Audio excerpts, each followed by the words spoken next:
Hello, friends, and welcome to Talking with Fans People.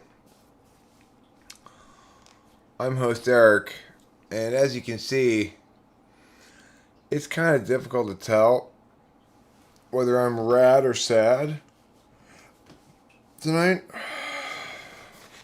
I'm one half rad, one half sad. Right now, I'm rad. You can tell by my sunglasses, my rad sunglasses, and my rad sideways hat.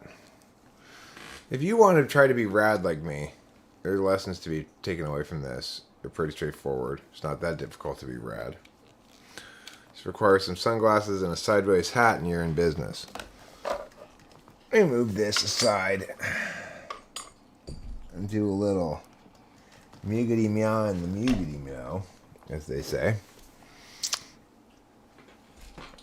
By moving these things, setting this aside, and drawing this in closer. There.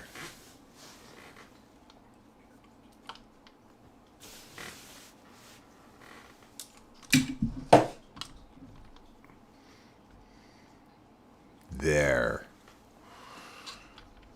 Now you can really experience the full rapture of my radness. Would you say that my radness is rapturous to you? Oh, thanks, Winston's mom. Winston's mom thinks I'm rad. I'm going to take off these sunglasses because I can barely read the miggity, as they say. Or the meow. I'm going to change this light too. Try this one. There we go. That's a little bit better, maybe. Or maybe we like this one. No, that's worse. That's worse for sure. That seems better. Looking SFP-ish? Well, that's how you be rad. That's the way to be rad, is to be an SFP. I'm practicing. I'm practicing for the Radness Olympics. I got my police hat on. Show that I play in the band of the police. I'm Sting's understudy. In the police, I'm Sting's understudy. Little known fact. The world is full of little known facts, Winston's mom. What have we been doing? Well, as I mentioned in an earlier stream, I've been kind of demoralized and or just burnt out and or frustrated or something with YouTube. It's been good to lie fallow for a while. Usually during Sleepy Week, I make a video or two. I upload something or I live stream or something. But this time I really didn't. And didn't have any inclination to. You know, it's harder than one thinks to make a good YouTube video that people want to watch. And that's something that I kind of got to come to terms with and deal with on its merits, you know?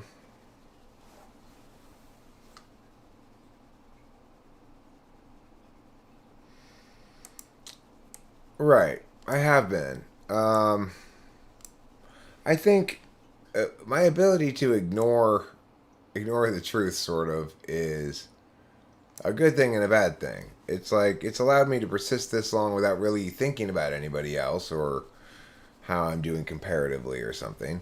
But that's started to change for sure. I'm starting to recognize that, you know, there are a lot of people out there who have substantially worse or less correct content about the same subject matter as I do and are massively more successful. And it's unavoidably frustrating. But the thing is, I feel like I've kind of got a bit more of a mental handle on it now. Like, I feel like I better understand what to do with that reality. Not what to do about it, but what to do with it.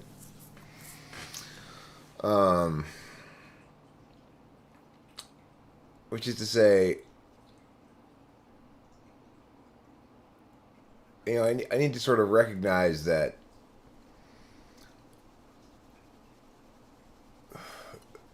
this platform, YouTube, is designed for a certain kind of media product that people consume. It's fast, it's breezy, it's informative light, There's only a certain amount of work I can meaningfully do, therefore, by winning the arguments. And that's always going to be the case, just because it's the harsh reality of,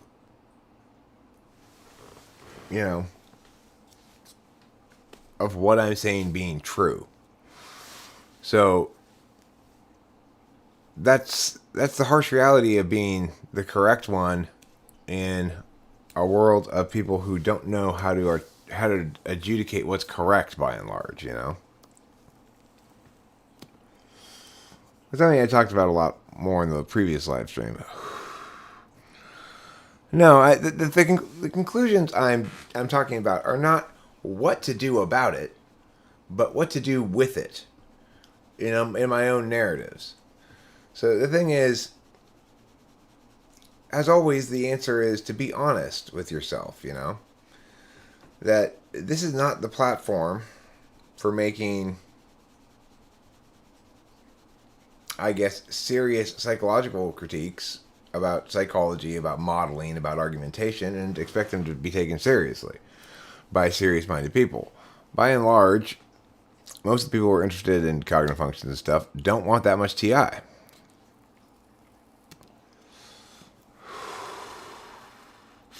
And that's just how it is, The thing is, whether or not I end up successfully winning this game, so to speak, coming up with consistent videos that people want to actually watch, well, that remains to be seen. Harder than it looks, That's what it boils down to. Is that I've kind of been fooling myself and saying that and thinking that because it succeeds on my criteria, that it should succeed outside of my criteria.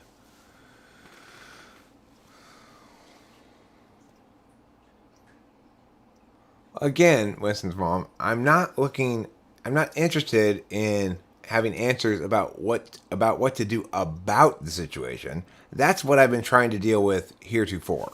And that's a wrong way to deal with things in general.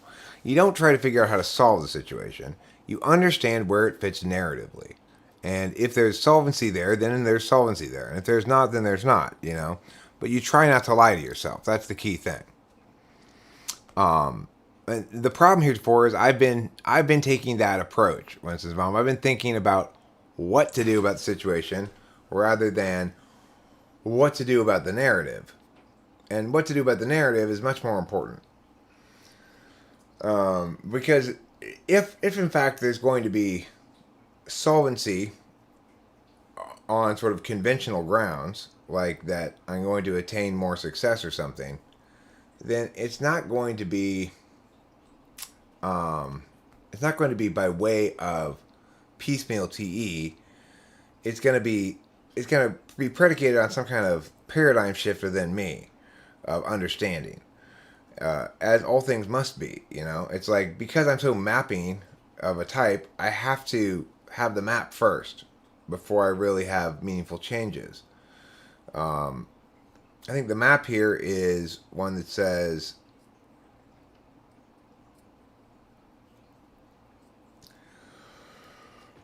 you can't have your cake and eat it too.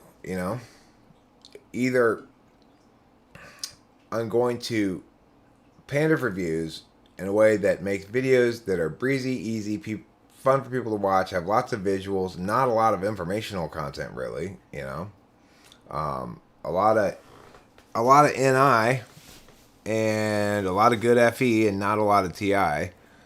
Then that's what I'll end up doing. But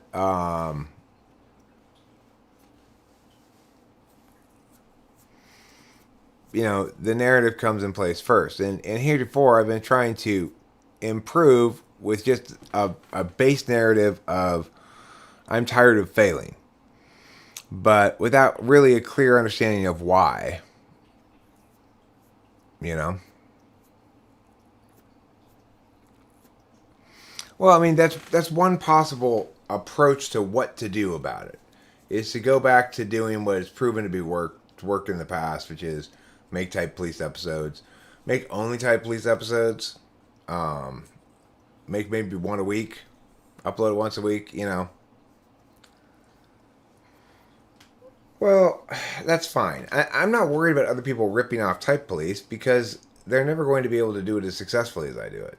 They're not as correct. They're not me, and that's never going to change.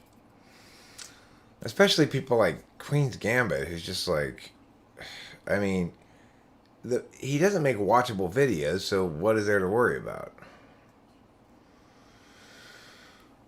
But regardless, maybe I will do type police. Maybe I'll come back and do type police. I don't know. That's a what to do about it question. But I need to resolve the paradigm issue first, which is what do I want to do, I guess, and how badly do I want to change the status quo, etc. You know.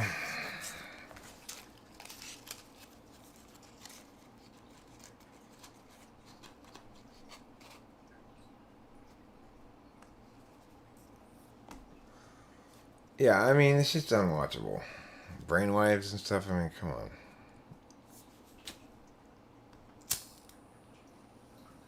What's he using to measure people's brainwaves?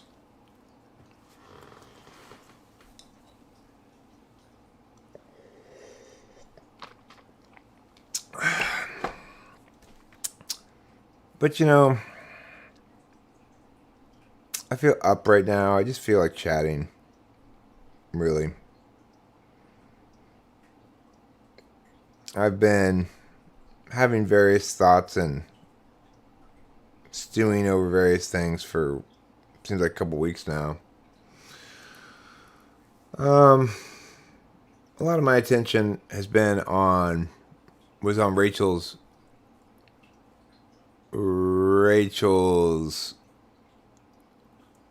dad's visit. No, I'm up right now, but I don't get my script filled until tomorrow. But I got hooked up a little bit today, so I'm awake, but I'm not like super throcked out or anything. And I actually am very well rested for a change.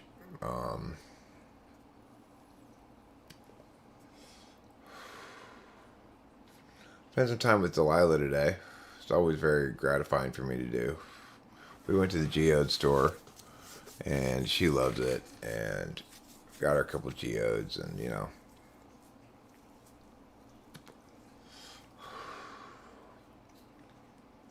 I've been thinking about family. Uh, I was thinking today about how incredibly different my relationship with my dad is than my daughter's relationship is with her dad, you know, namely me. My daughter and I are very tight. We like to spend time together. We like to do things. We enjoy each other's company a great deal. It's very easy for us to hang out, socialize. I'm always delighted when she's around. But not but both Delilah and I are very intimidated by my dad. Man, he's an intimidating guy. Like I feel like I've kind of been avoiding him lately because I pissed him off last week or something. But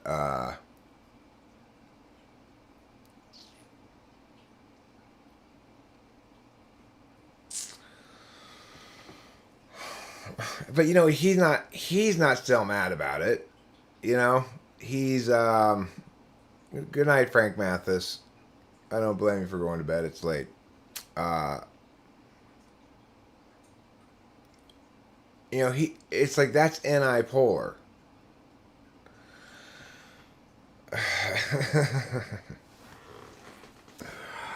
I had to hit him up for money. I had this tax thing. So he doesn't. I mean, it's like, um,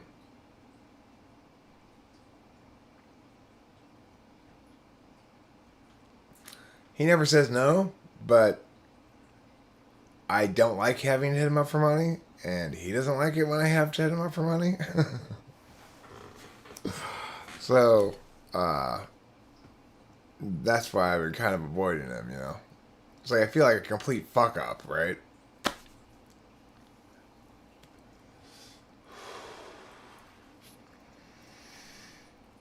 I had a plan B. I was thinking about maybe I could sell my car, you know.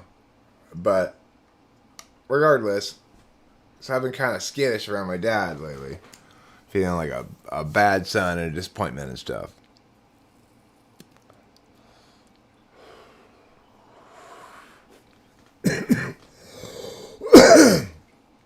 The thing is, he's mad at me about it for like one day, but then he's not anymore. It's like he's forgotten about it almost. It's a weird anti-polar thing, but I don't operate in that kind of a world. I expect that if he's giving me like son then I'm in trouble, and I'm gonna still be in trouble for a while probably. But it doesn't work that way, you know. And so then I feel like guilty because here I am avoiding him, thinking he doesn't want to see me or whatever. Yeah, they have. They've dried up. But the thing was, I got kind of a big surprise when the state of California froze my bank account. So,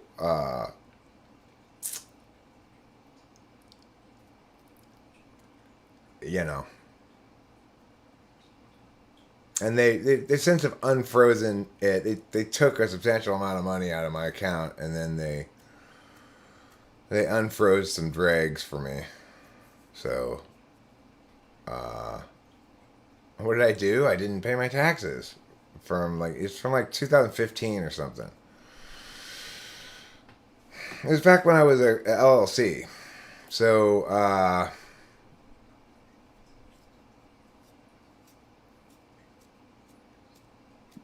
yeah, he seems fine. In fact, quite to the contrary, he made us food tonight because he feels like probably he was too harsh or something, and so he feels like maybe I don't like him anymore or something, which is not the case at all. You know, it's just he doesn't know how to be cool. You know, he just doesn't know how to be cool. Um, so it's like I go in there and say, "Hey, Dad, what you watching?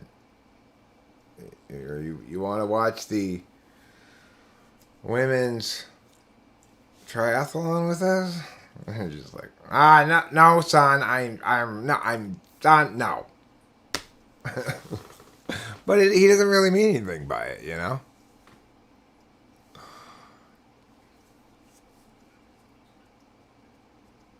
Yeah. My dad's been seeing more Cam than me lately. He's been doing some project with Cameron, selling a car, enlisting Cameron's help to do that, which is smart.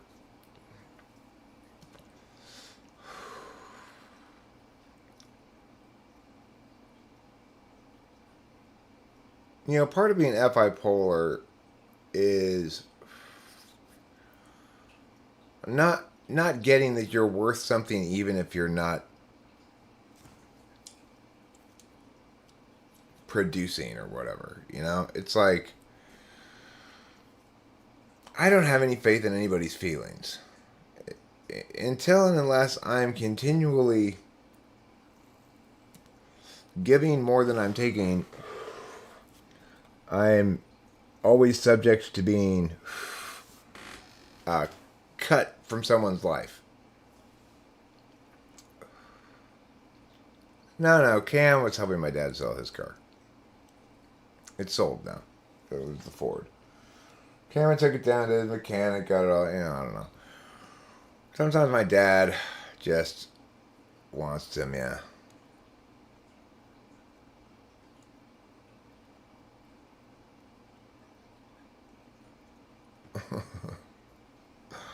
I don't think I really want to live in Eastern Europe. I mean, my money situation's gonna be fine. It's just I got caught off guard when all those envelopes I wasn't opening caught up with me. So, yeah, the typing sessions have really dried up. I'm not sure why. Maybe I need to make some ads or whatever. Probably a good idea. And it may also be like time of the month thing. Rachel speculated that one of the clips videos we made, the first one, which was more popular as a clips video, wasn't very inducive of people wanting to get typed because it kind of embarrassed some of the people a little bit, you know. But that's the weird thing is,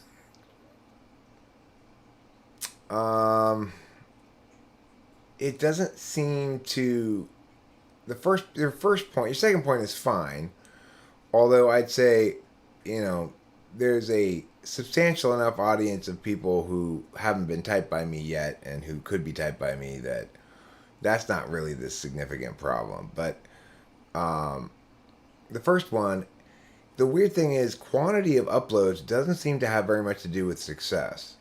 In fact, it's probably contraindicative of it. So I gain subscribers a lot of times when I'm not doing anything. If you upload too often, people don't like all the notifications and they unsub. And there's that factor as well. We're just now post COVID, for the moment, I guess. Of course, now, just as I said, right? What happens? Well, they vaccinate everybody, and then it turns out that the Delta variant infects vaccinated people. Wow. So now everyone has to wear a mask even if you're vaccinated. So why'd you get vaccinated? Well, so you don't get COVID. Well, what's the big fucking deal if I get COVID? You know, I think I've already had it. Something like 65% of the population test positive for antibodies for the thing. So, it's like, it didn't work if 65% of the population test positive for antibodies, obviously. The numbers about fatalities are horribly skewed if 65% of the population test positive for antibodies, obviously. That's what they said originally, but the recent news I read today was, in fact, that vaccinated people will still catch the Delta variant. So in other words, they failed to vaccinate against coronavirus again. And now we all have to wear masks forever. What? Why? Because the common cold is a little stronger this time? I mean, the thing is, this is the kind of shit I've been saying from the beginning, right? Why we shouldn't have done any of this stuff. And I was right. And I'm still right. At least now it's like people aren't really enforcing the mask thing. I'll just go in with a chin mask like a basketball coach. Nobody will say anything. And that's the thing. That's how ridiculous it's gotten, right? We are down to pure theater. You have to wear a mask, so you can just put it on your face anywhere. Then you have to cover your mouth and nose, and nobody's gonna say a word because everybody's sick of it, right? It's like if masks were that effective and or not masks were that dangerous, we'd have to shut down all indoor dining facilities again forever, right? Because you can't eat with a mask on. It just isn't possible. And the fact is,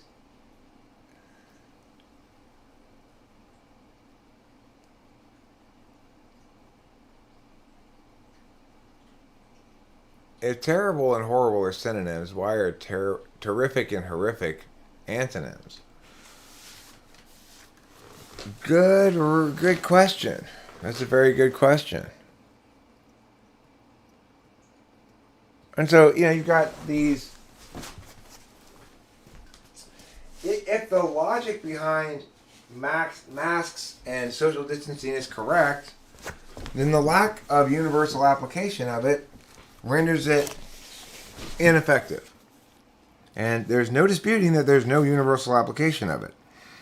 As soon as sporting teams started playing again, we got to see how the world really works. The important people don't have to wear masks, so the head coach would walk around the whole game with a mask on his chin yelling at his players. But the unimportant people, the regular people, they have to wear masks. You never see the ushers or the people behind the coaches who aren't important enough. They don't get to take their mask off or they get in trouble.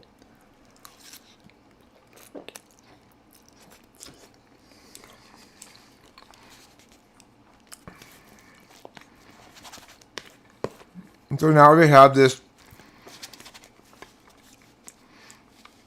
weird arbitrary aristocracy of people who don't have to wear masks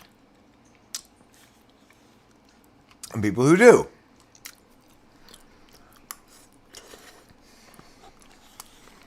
If you ride the bus, you have to wear a mask while being transported.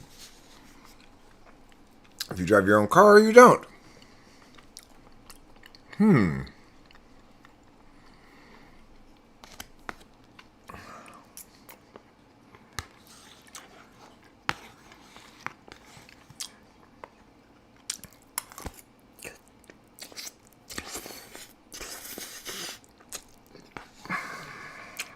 The CDC wants to get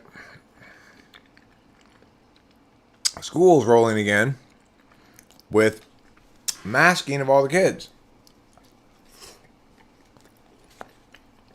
They gotta eat lunch. You make them wear a mask while they're in PE, running around. Why is it professional athletes don't have to do that?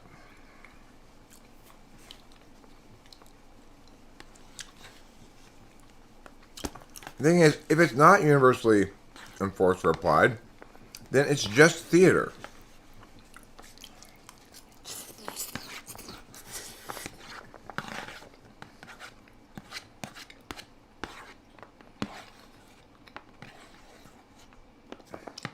And what are we waiting for this time? Another vaccine? Or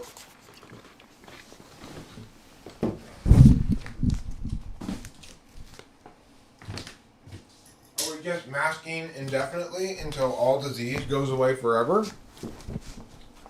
Is that the plan?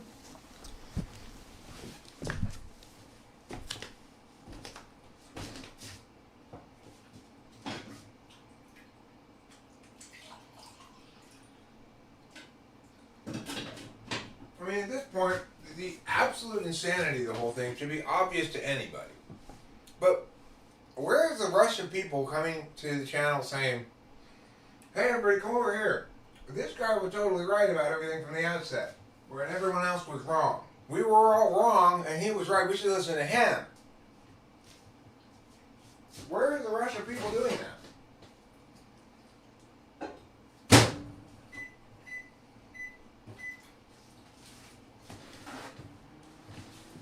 Now, Winston's mom's pointed out that if the government had followed its own protocols regarding these things, none of this shit would have happened. But, I mean, that's totally missing the point. If anybody had thought at all at the outset, as I did, this would never have happened.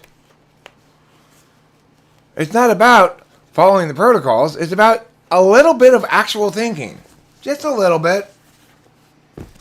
You know, when I pointed out at the very beginning, these fatality numbers are massively inflated.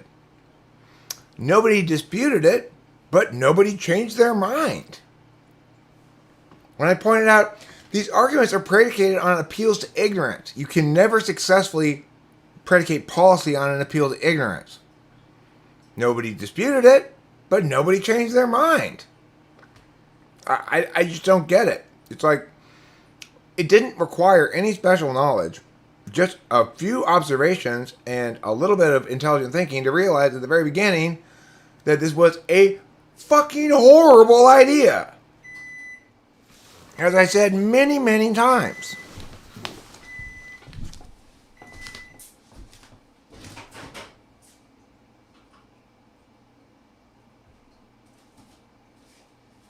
So how, it's like, how is it that, number one, even though nobody disagrees with me when I'm explaining why it's a terrible fucking idea, nobody's convinced. So how does that happen, number one?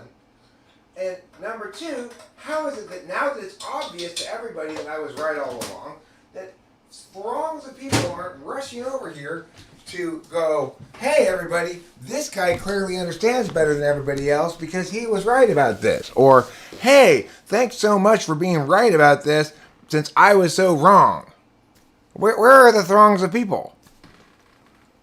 They're nowhere. Because they still don't even think they're wrong. Because why? They're complete fucking morons. That's why. I mean, that's the only explanation I have.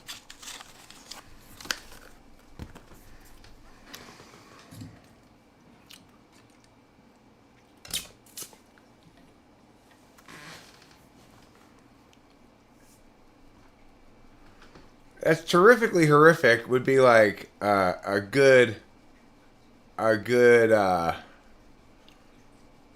description of a horror movie, maybe.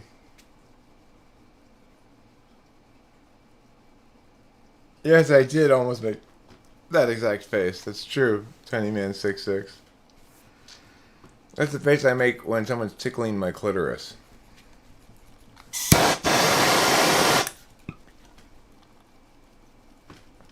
Tickling my clitoris with a feather. Tickle it, tickle it, tickle it so.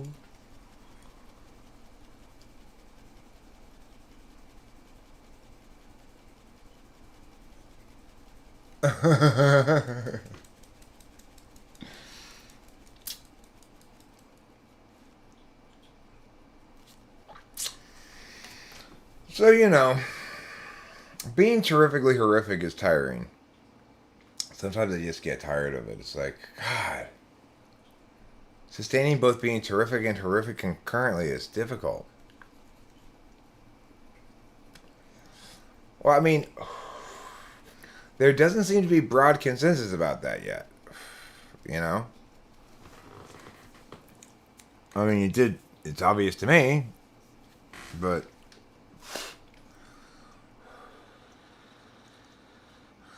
the thing is, you never hear the right arguments about it, even from like Reason Magazine or something. The right argument is, on whom does the onus belong, right? If I'm a person with a peanut allergy, the onus is on me to avoid peanuts. It is not on the world to stop eating them. If I am somebody who's a fragile health group, the onus is on me to prevent myself from getting sick, not on everybody else to prevent me from getting sick. And so it's like, where is the onus? Where does the onus lie? That's the fundamental question that's not being asked and answered at any point in any of these conversations.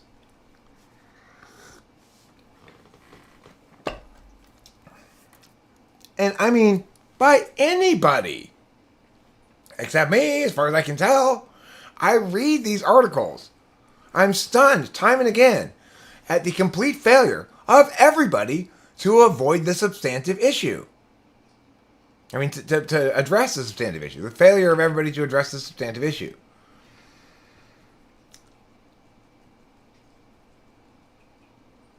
Well, of course there's a negative responsibility not to forcibly stuff you with peanuts. But what I'm saying is, we don't say no restaurant can serve peanuts because some people have peanut allergies. We do say that restaurants that serve peanuts should have a sign up that says, we serve peanuts. So if you have a peanut allergy, don't eat here. Even that's going a little bit above and beyond, but because so many products have hidden peanuts in them, you can kind of understand why you can't rely on the individual to simply ask them the question, does your shit have peanut in it, and get a correct answer. So that's one way in which society decided to accommodate people who have special health concerns. That's a reasonable way of accommodating them. Note that I don't have to put a sign up at my house whether or not I have peanuts inside. And if I invite you over for dinner, and I don't know you have a peanut allergy, and you don't tell me, and I serve something that's got peanuts in it, it's not my fault if you die, right? It's your fault for not informing me. If you inform me and I accidentally serve something with peanuts in it, it's still not my fault. It's your job to take care of yourself and make sure that what you're eating doesn't have peanuts. If I purposefully serve you peanuts after you tell me you have a peanut allergy, then I'm trying to commit murder, right? So,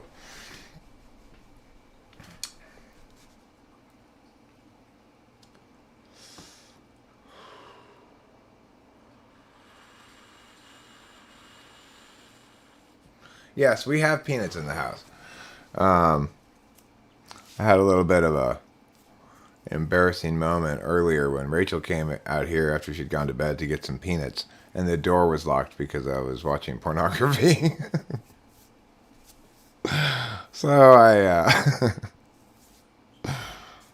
I turned it off real quick, and I heard her trying to turn the doorknob, and fortunately, it was unclear what I was watching just by the sound of it, because it was some lady talking in Russian, and there wasn't any like humping noises at that moment, so I could have been watching an anime or who knows, you know. But I never locked the door, so I think it was probably pretty obvious what was going on.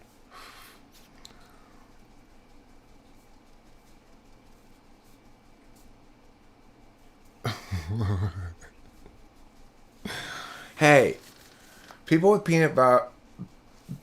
people with peanut allergies are not scum, okay? I want to stress that. I am not condemning people with peanut allergies.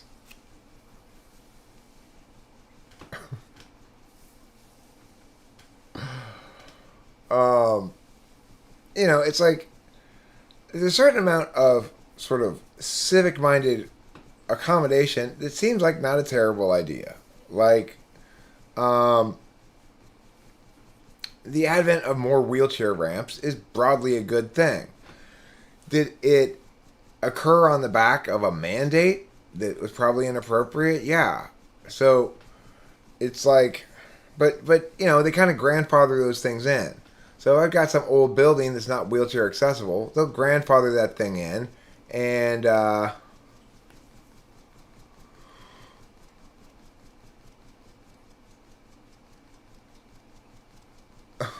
what's his mama?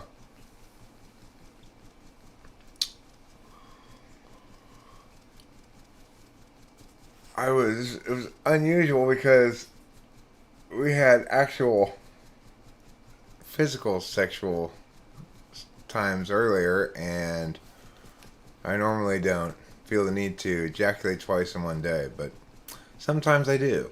I don't know.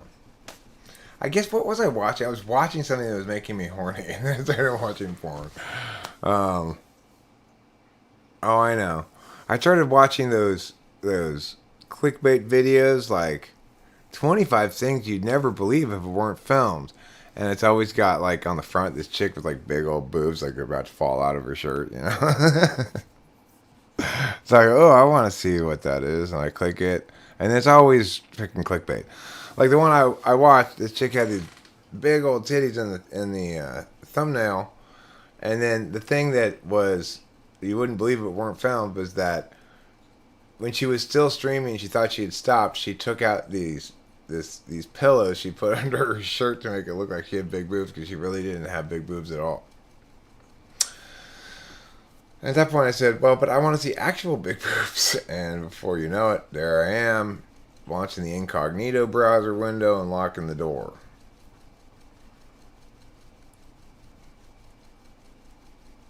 I'm saying big tits, no whammies.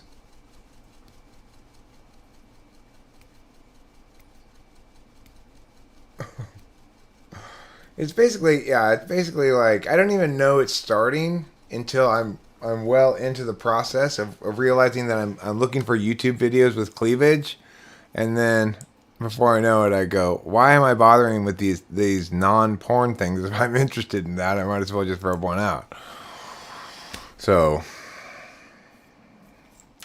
yeah, it's like there's a lot of these videos of like moments in sports you wouldn't believe, and they showed this like tennis player bending over with her skirt coming all up, and she's like, eh.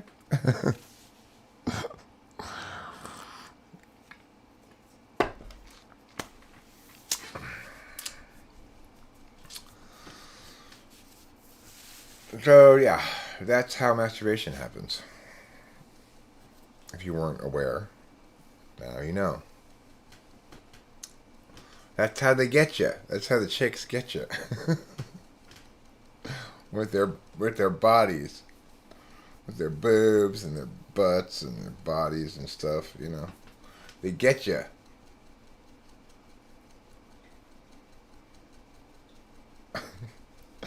I don't think I've included the word cleavage in my searches either. Uh,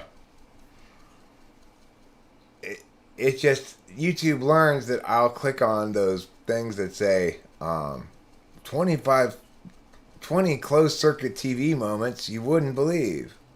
I'll click on those things. I don't know. I watch them. Sometimes I'll watch the spooky ones. They're not even after boobs at all. It's just like, ooh, that looks like a spooky thing that happened to these people in these people's yards. Like, what was going on there? You know. I like those kind of videos.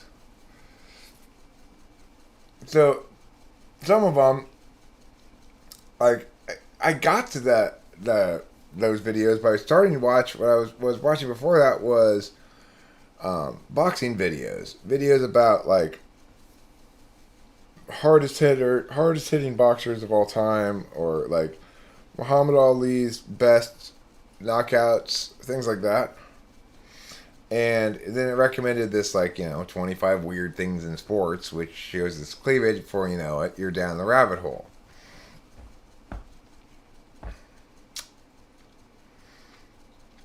I never really think I'm going to. It's not like I plan it. It just happens.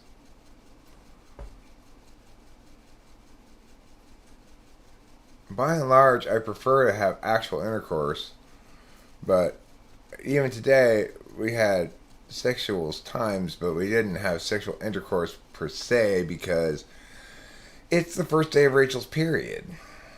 So I don't really like to I'm not I don't really like to. I don't have sex with women when they're on their period. I just don't. It's just not my thing. Sorry. Like, I don't. No. No, thank you. No me gusta. And that's my story. I hope you all enjoyed it.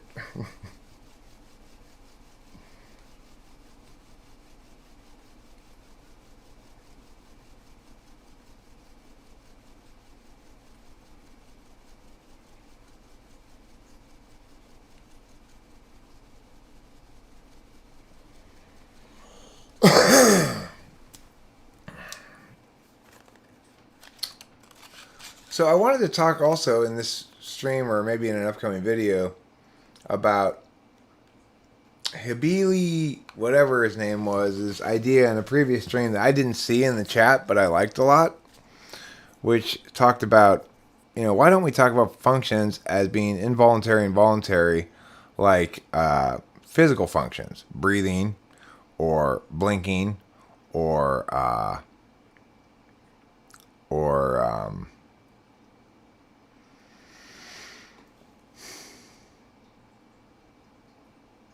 flinching, shuddering.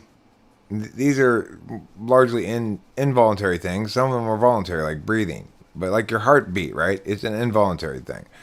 when we talk about introverted and extroverted functions, I'm sorry, not introverted and extroverted. When we talk about front stack and back stack, conscious and unconscious, we're really talking about degree of voluntary versus involuntary functionality. And I not thought about it in those terms really before, but Habili, whatever his name is right. That's a really good analogy.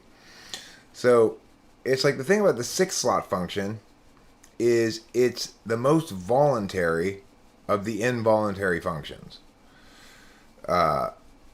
You can willfully, voluntarily take control of it like you can your breathing, but only it seems like when the world demands it of you. Not you don't ever choose to do that, right? Really, without some external force pressing on you in some way or another to make that happen. Oh, good golly, Miss Molly. We're all out of weed. Well, we're not all out of weed. I just have to go to the dregs a bit here.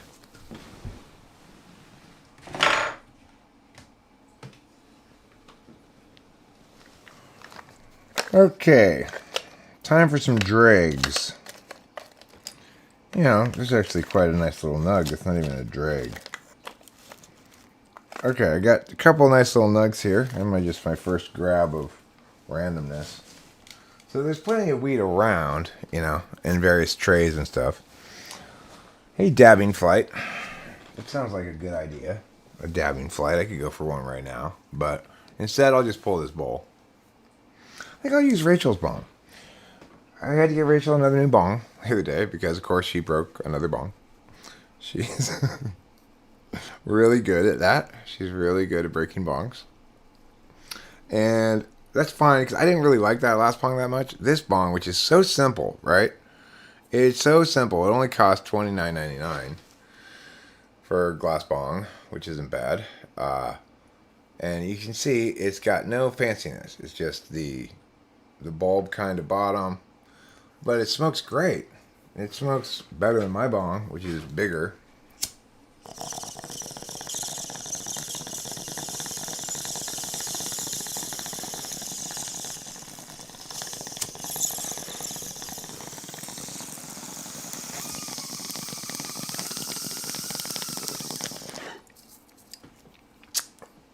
And I would say, in general,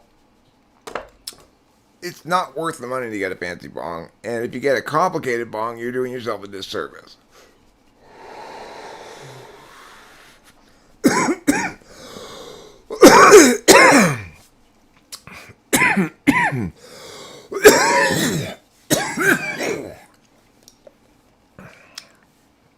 The more complicated your bong is, the more places for it to clog, you know?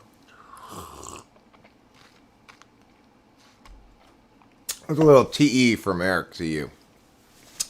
So extroverted thinking. I'm being demonstrative of my extroverted thinking, explaining how shit works. Alright, first you gotta nail the 2x4 to the 4x4 with a nail gun. Then you gotta draw a straight line using your laser pointer emergency PIA. I got emergency from you, Winston's mom. Do I have an emergency weed stash? I mean, yes, but not formally. It's like I have a lot of, like I said, little trays of leftovers that, like maybe I didn't finish a whole bag of weed I wasn't particularly fond of, and I got new weed, and you know, so there's weed around. There's plenty of weed to last me the night until the morning, you know. All I know is I don't want to wait for my life to be over before I eat 1,000,000 pounds of cheese once again. Ah, yes, leaf. No longer leaf anything. Just leaf. You're sick of seeing so many people vaping. Well, you know, I guess there's a lot of people like my daughter who vapes tobacco, nicotine. Not very often. Like, we went on an outing today to the Geode store, And she only hit it, as far as I could tell, once on the ride home. So I think she's got a little bit of a nicotine addiction, but not that bad. She's just not nearly as addictive in general as I am. Like, she so rarely takes her Adderall. I always feel bad if I have to hit her up or something, but she's like, what are you talking about? I almost never take it. It just piles up. I'm like,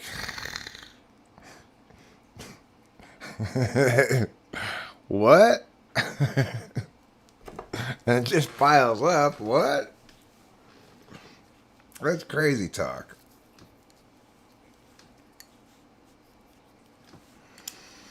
Well, I don't like vaping weed. Rachel has weed vape. We need to get her another little container of concentrate for it, or whatever you call those things.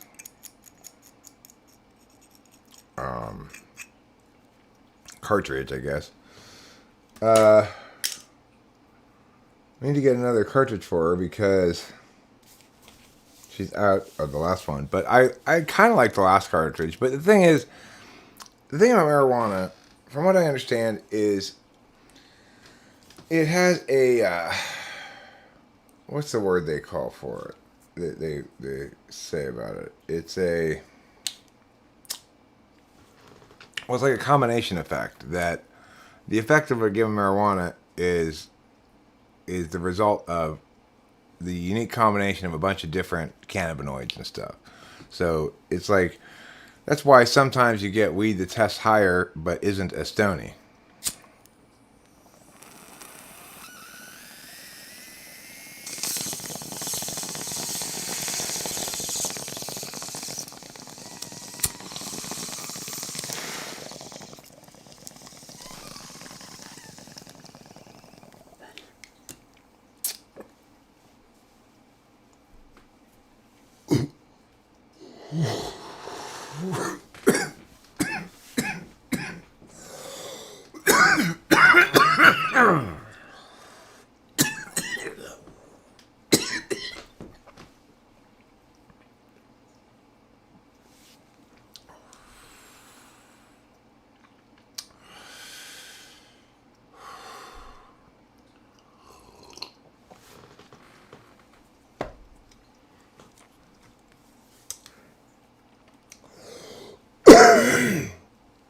The thing is, if you do see your nicotine addiction as just a nicotine addiction, then vaping makes sense because you can get it a single hit of nicotine when you want to.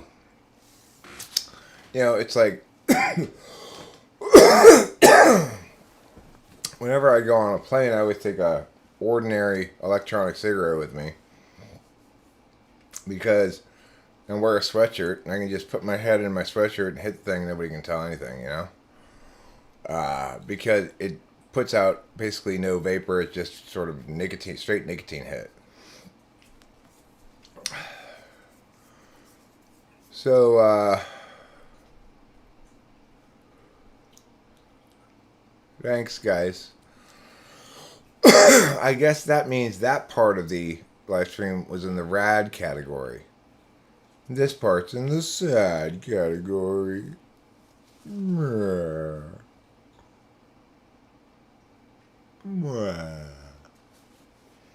That's me being sad. Here on this weed tray, look what I have. This wooden ring I was making and never finished, but, or you could say it's done, I guess. It's a little big for my ring finger. It fits better on my middle finger. A little big on the inside, but I'd still like to make it smaller on the outside, like make it not quite so thick. However, even though it's made out of a very hard kind of wood, the risk is, of course, as it gets thinner, it gets more fragile. I'm a tad Chad, but mostly rad or sad. Sometimes glad or mad.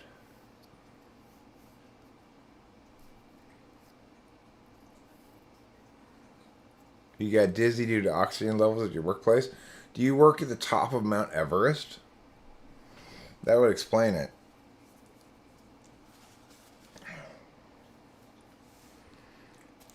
That would explain it.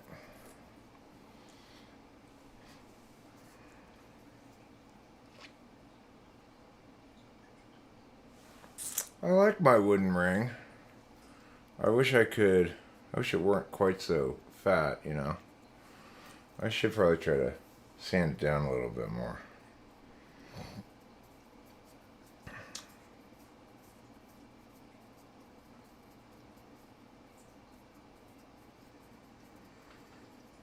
Well, all you need to do is mix a little bit of oxide in there and you got yourself some nitrous oxide, my friend. Alright, you're out. You've got 4 hours to trudge through all this cleaning, then let it get like this again in just a week or so. Good idea. Good idea, Jeremiah. You know, you can leave this on in the background while you're cleaning. Wouldn't kill you. You'd probably learn something really interesting. Like, here's a little known fact. Did you know that a starfish pushes its whole stomach out of its mouth so that it can eat things bigger than its mouth? It's true. And did you know that a bat, one of the closest relatives of a bat, is a horse? What? What? A horse? It's true.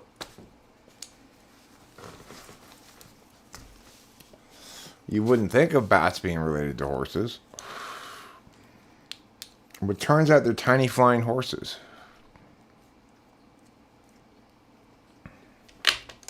Who knew? Who knew?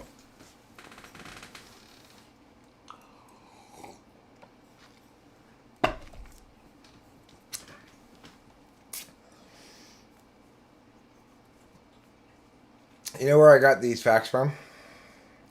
This excellent anime called Heaven's Design Team.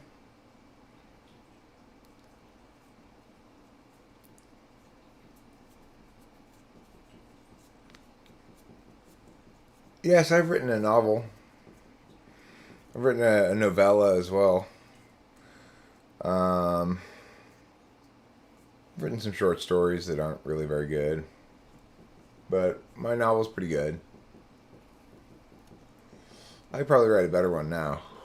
I probably won't, though. Where did I disappear to? I've been lying fallow. I was burnt out. Sure, it was Sleepy Week, but usually I video still during Sleepy Week. I just wasn't feeling it at all. What's it about? Well, it's called Gospel of the Pantheon, and it's about the gods of the Pantheon and some mortals and their interactions. The gods include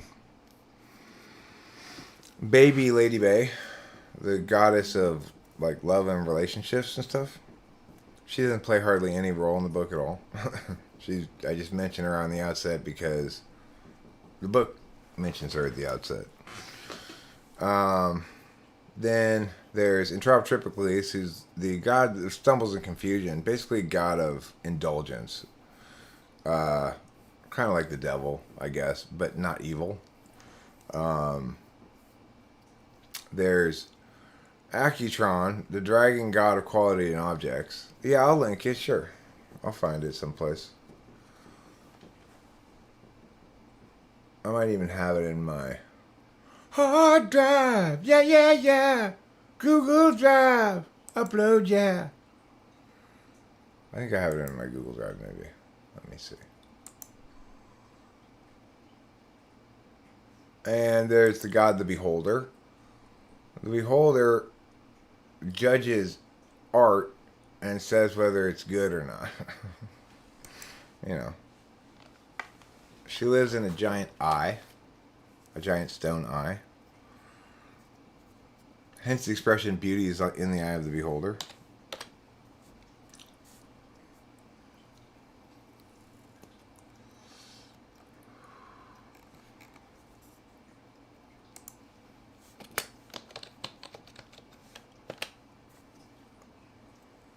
Here it is.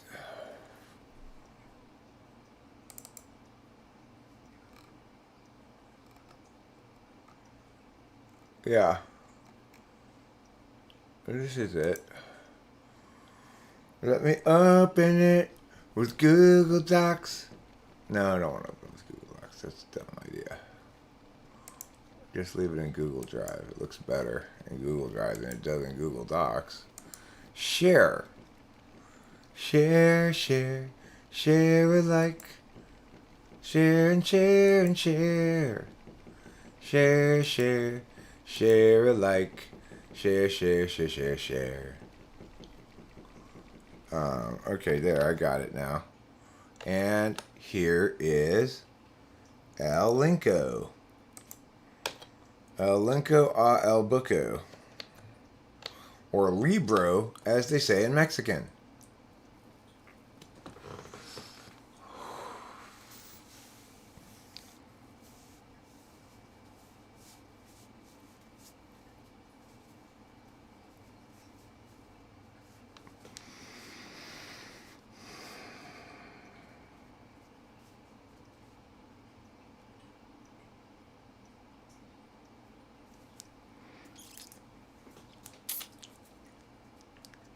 At the end of the book, there's a debate among the Curtisarians over the proper use of parsed language, whether it ought to be used for rhetorical purposes, in other words, to convince people of things, or whether it ought to be used for dialectical purposes, in other words, avoid advocacy. And so, I think it's pretty good. It's a pretty damn good scene. Okay, well, I will also put Leaf Trimmer, our Google Docs link, but I will warn you, it's not going to look nearly as good in Google Docs as it does in a PDF reader.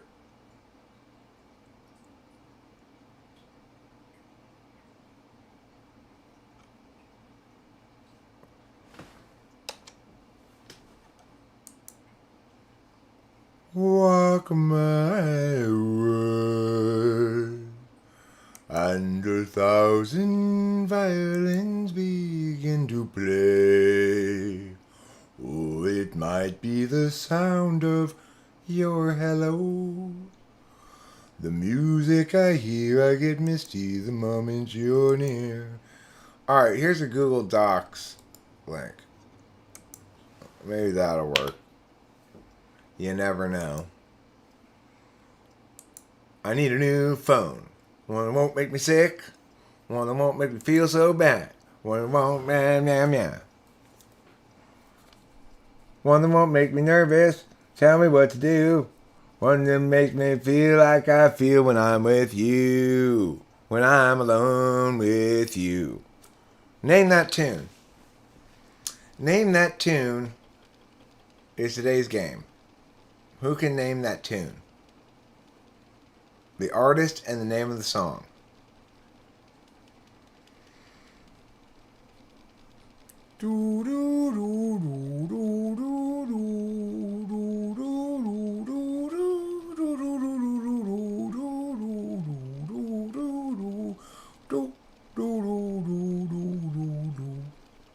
Nobody knows what song it is.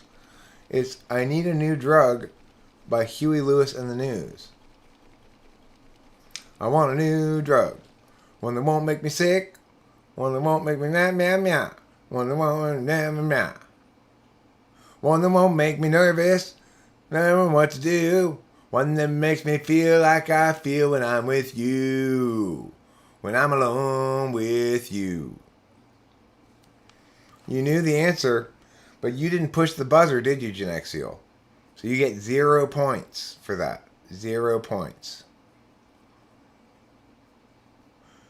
That's a different song, okay? It sounds kind of similar, but that's a different song. The Power of Love. It's another Huey Lewis song, but it's not the same song as I Want a New Drug. That's the power of love. Does kind of sound like I Want a New Drug, but it's a little bit different. Now, one thing I want you to know, Leaf Tremor, and really all of you guys out there, I want you to know this. I want you to know and realize and understand that I am a man who will fight for your honor. I am the hero that you're dreaming of. Something me rad sad, me rad sad, me for the glory of love. I did it all for love. Why do you think I do this? Why do I do this? I do it all for love. All of it. All of the wonderful things that I do all the time, it's for love. Can I sing a song of beardism? I don't know what beardism is. Is that some sort of religion in which you worship the beard? Oh, holy hair that grows from face.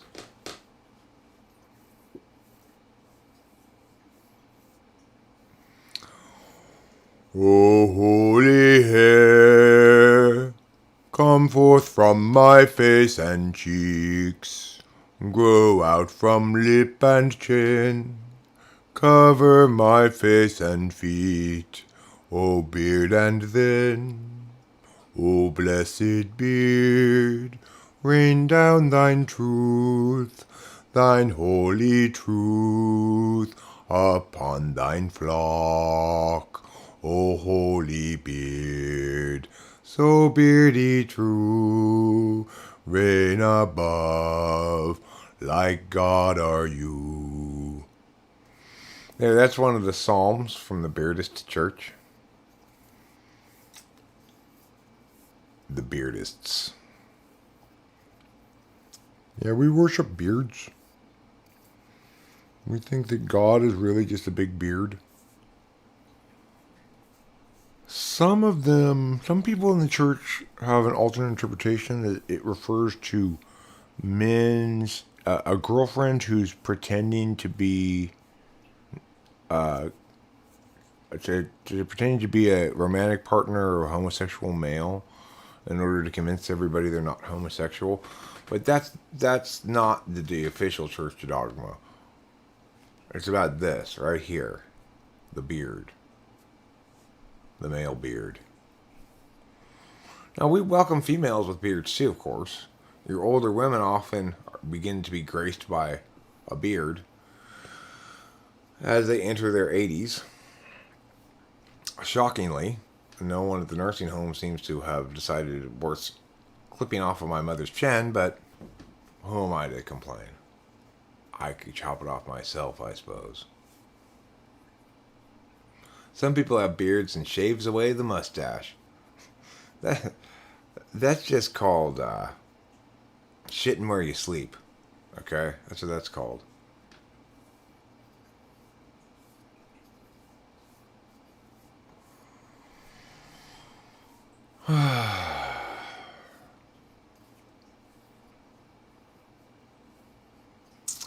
I stole the vibe of that Beardist song from Jerusalem by Benjamin Britten, or by somebody.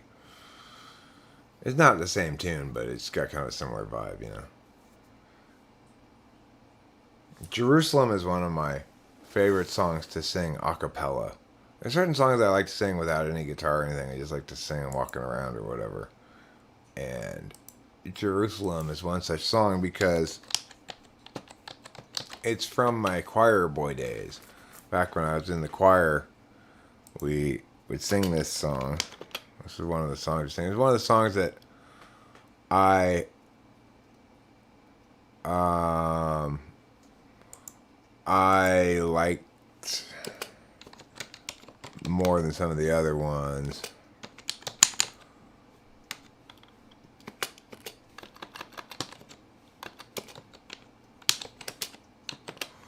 So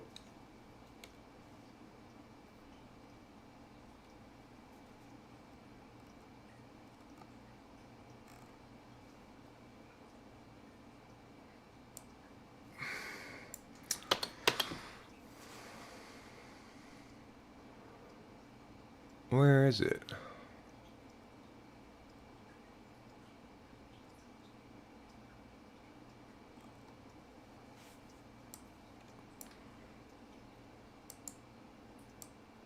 Let's see. And was Jerusalem builded here?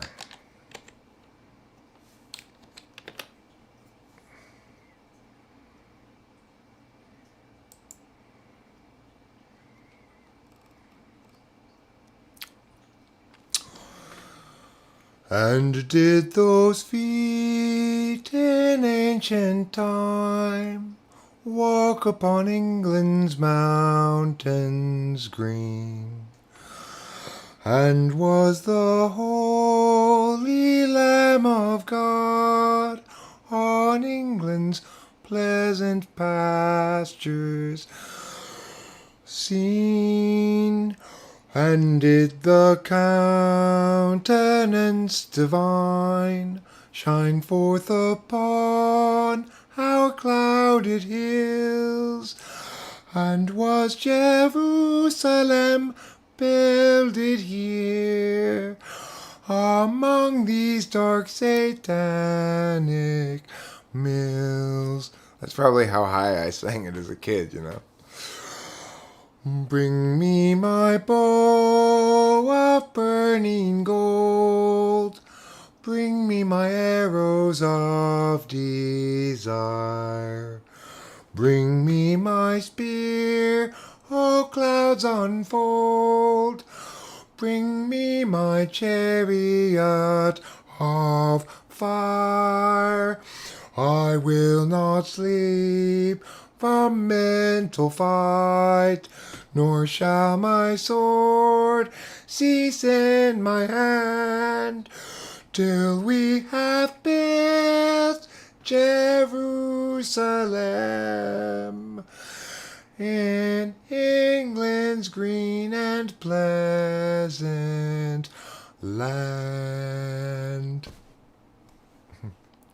That's a little bit of a high range for me, but that's I guess I went there naturally because probably that's how I sang it when I was a boy. Is sing it up there, you know. If I were to sing it like baritone or something, probably sound better. And did those feet in ancient time walk upon England's mountains green? And was the holy Lamb of God on England's peasant pastures seen?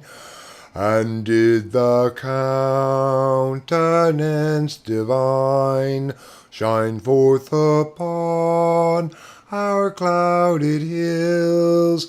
And was Jerusalem builded here among these dark satanic mills? I guess it's not really a baritone, it's more like a tenor.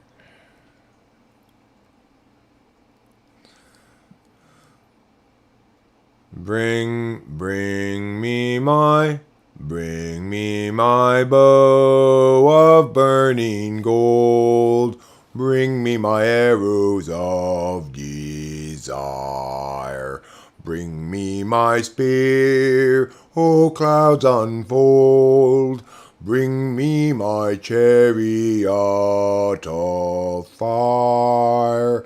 I will not cease from mental fight, nor shall my sword sleep in my hand, till we have built Jerusalem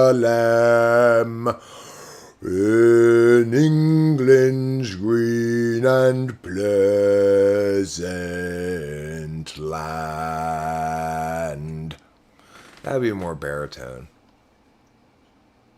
I guess I'm somewhat between a tenor and a baritone, probably, naturally.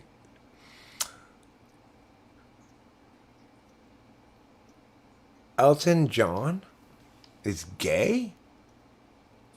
No way. But he's such a rock star. How could he be gay? Elton John? Are you sure? The Elton John, Saturday Night's Alright for Fighting? A homosexual? I am shocked and dismayed. No, nobody ever told me this before.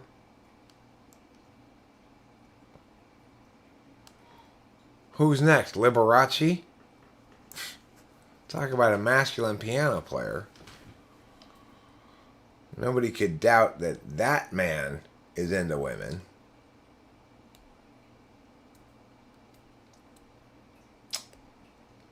Speaking of gay things that I enjoy watching sometimes, I was kind of enjoying the men's synchronized diving. It's gotta be hugely gay. I would guess, right? Because who wants to go synchronized diving speedos with a buddy? You know, like a straight activity, right?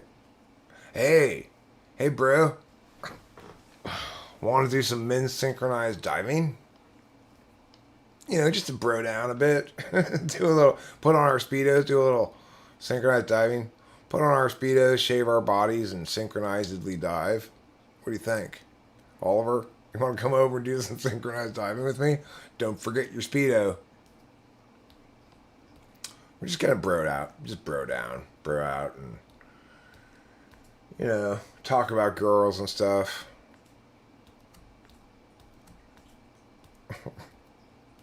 No, no, no heterosexual man I can imagine wants to do synchronized diving. I don't think so. I get maybe regular diving. Even that, it's like, it's a little twinkle toesy, you know, like, okay. Oh, my form has to be perfect, you know. But I get it. You might be good at diving, and so that's whatever. You're good at diving, but then to want to have synchronized diving with another guy is like, okay, you have to be like, you must be boyfriends or something, right? Hi, Mac Daddy. You are the Mackest of all the daddies. You slay the most puss of all. That's what I've heard. I hear you're swinging 3 feet of schlong. 36 inches of manhood. Uncut. 36 inches of uncut BBC between your legs, huh? Did I mention this? This is one of the things I've thought as I was going through my week or two of being fallow, was if you polled the average American, what does BBC stand for? What percentage of people would say British Broadcasting Company, and what percentage of people would say Big Black Cock? Isn't that an interesting question?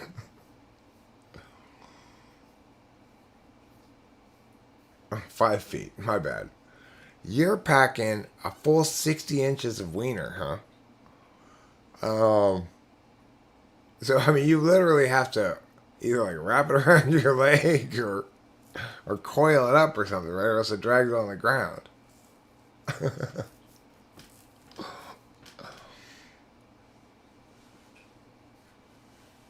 Bombastic bowling carnival?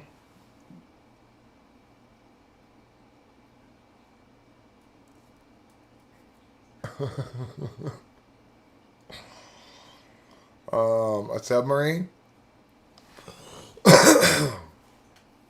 Gen X is it a submarine? I bet that's the answer. You gonna put it on in its own tuxedo or what?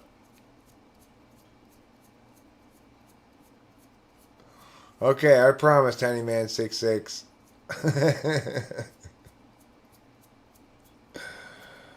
um. Uh. I promise not to say anything interesting at all. Least of all things interesting to a Finn. Nobody talk about things Finns like. You know, dried fish, reindeer. These are all off the table. Um, words with too many consonants in them, off the table. Sensual whisper, yeah, yeah, yeah. Sensual whisper. Like this. Tiny Man 66. Hey, how you doing? Sup? Hey, girl. Like that. You know you my world. Hey, girl. How you doing? Sup? Sup? is that is that is that exuding an amazing masculine sexuality that whisks away all the panties in the room? Hey, sup? Sup? How you doing?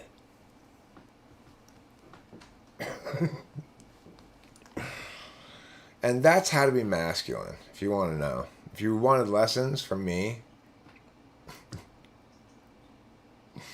then there you go. That's how to be sexual. Also this. Raise your eyebrows.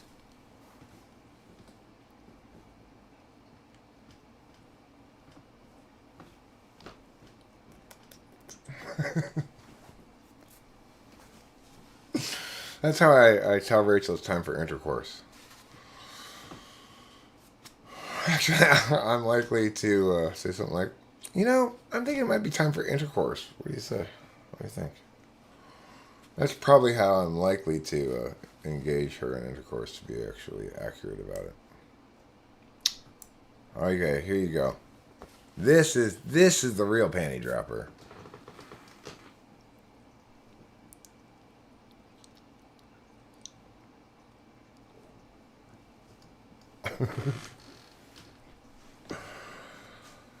I'm sorry, did all the women faint? All the women fainted. I understand. I'm used to it by now. I have that effect. When I wink.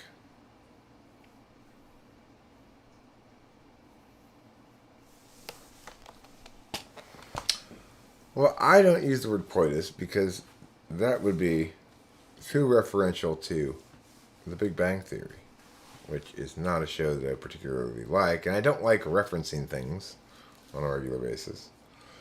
It's called sexual intercourse because that's what it's called. Okay? There's other kinds of intercourse. We could have non-sexual intercourse, like, I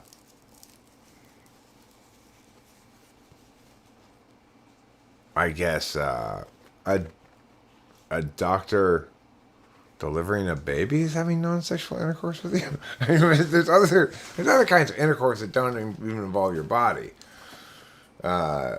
Like,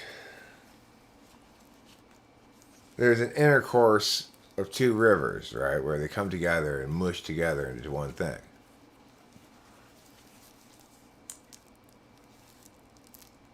That's not too soon. What's this wrong? Never too soon for a fapping joke.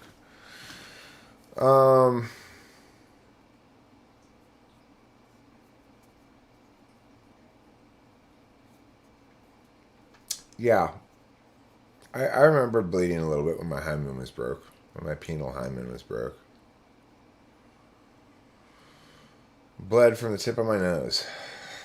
That's how you know you're not a virgin anymore. When you bleed from the tip of your nose. Sex is for virgins. That's funny, Oliver. I think my jaunty side hat might have inspired you to be hilarious.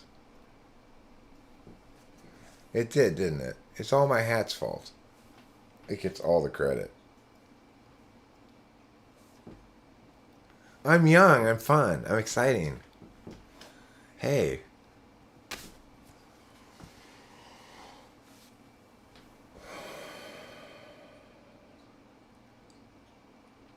So anyway, I'm not really a policeman. I'm sorry to have lied to you with my hat. That wasn't cool of me. Why don't you never lie with headwear?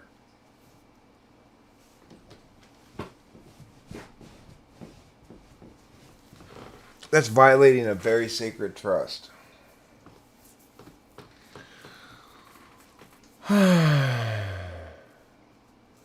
What's up with this trend of virginity is cool shirts clearly worn by fornicators?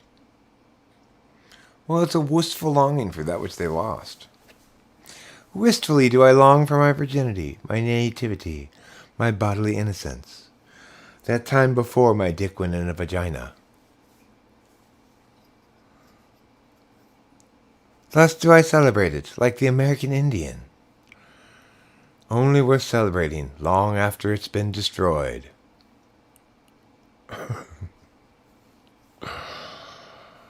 Only worth empowering after it ceases to exist.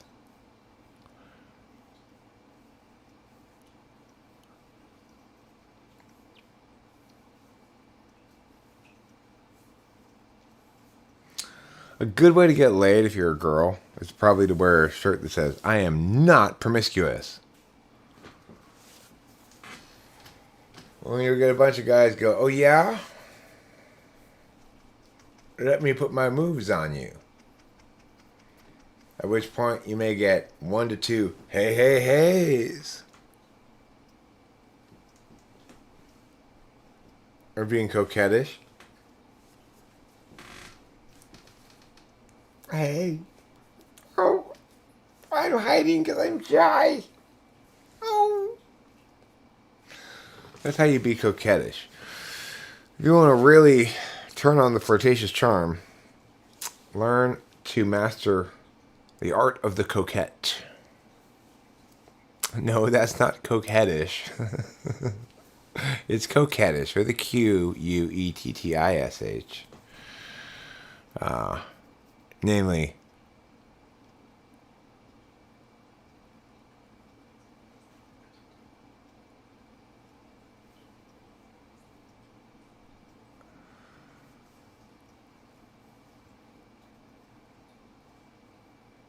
if you look how yuck, are you serious? The Pussycat Dolls member was trafficked?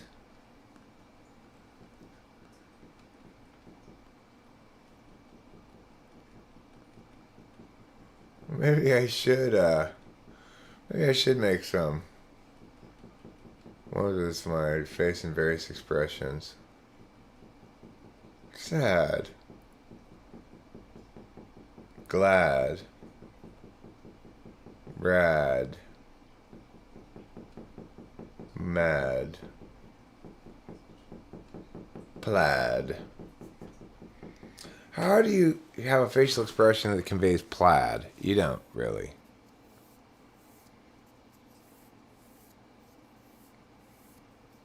I've got a chastity vibe. People look at me and say, there's one chaste individual. I'm pretty chaste, you know. For a married man, pretty chaste.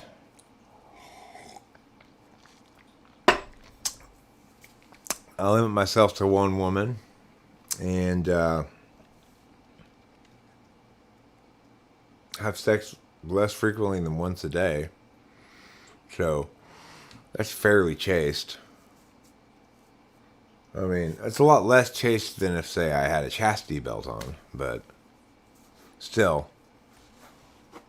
fairly chaste compared to, say, a 20-year-old ESFP.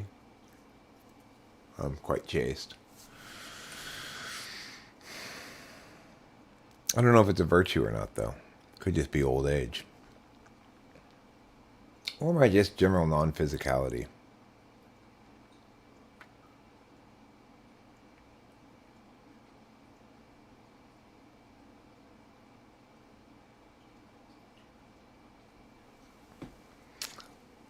But I mean, like, the Pussycat Dolls were a famous band. How would they get trafficked? I mean, how would she get trafficked? I don't get it. Only a true Sigma male can be chaste and chaste at the same time. That's a good point.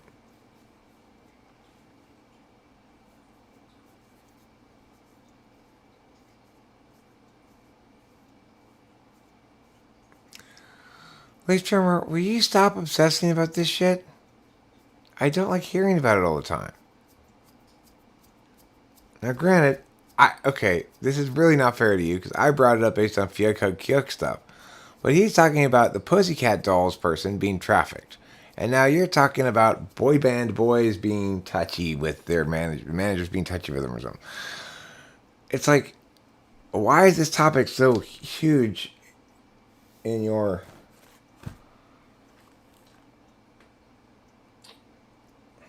life? It's annoying. I don't like to hear about it. It's not pleasant. You know?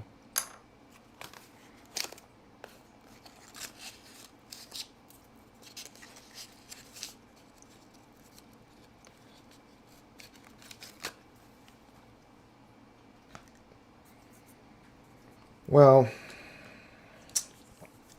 I want us all to acknowledge at least that they are somewhat less gay than synchronized diving.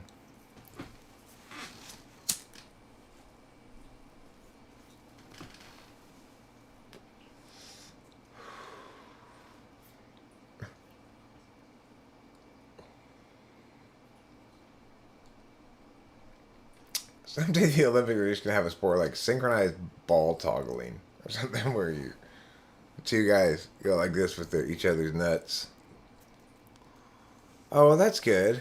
I'm glad they're going to jail for Kyuk. That's good.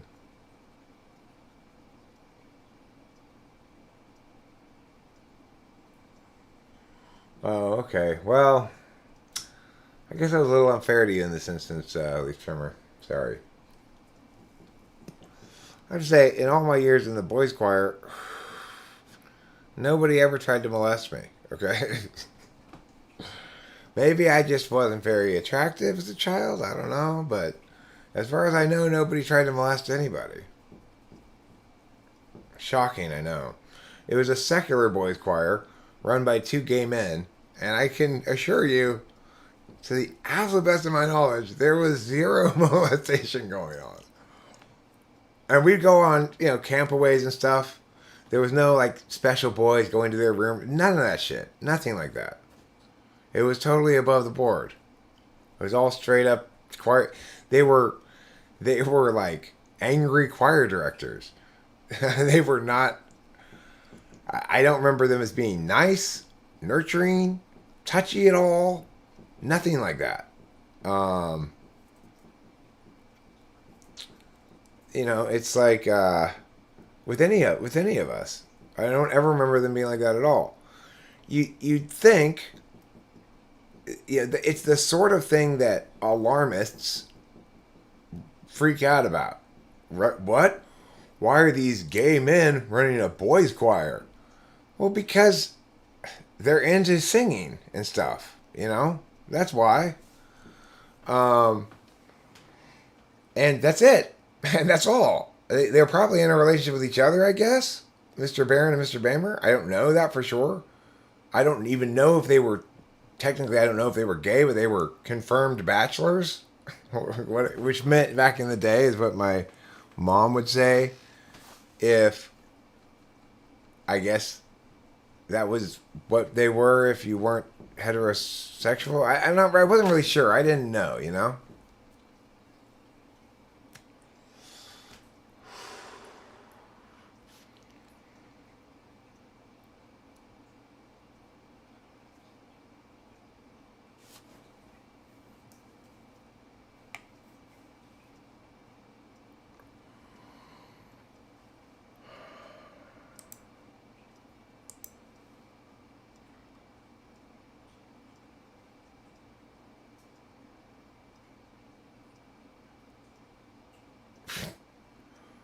Whichever, if you actually think that Winston's mom's comment is an insult, you don't know the meaning of the word insult, or you're just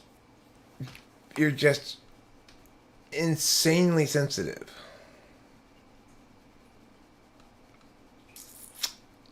You know what? One of my favorite things I heard was recently.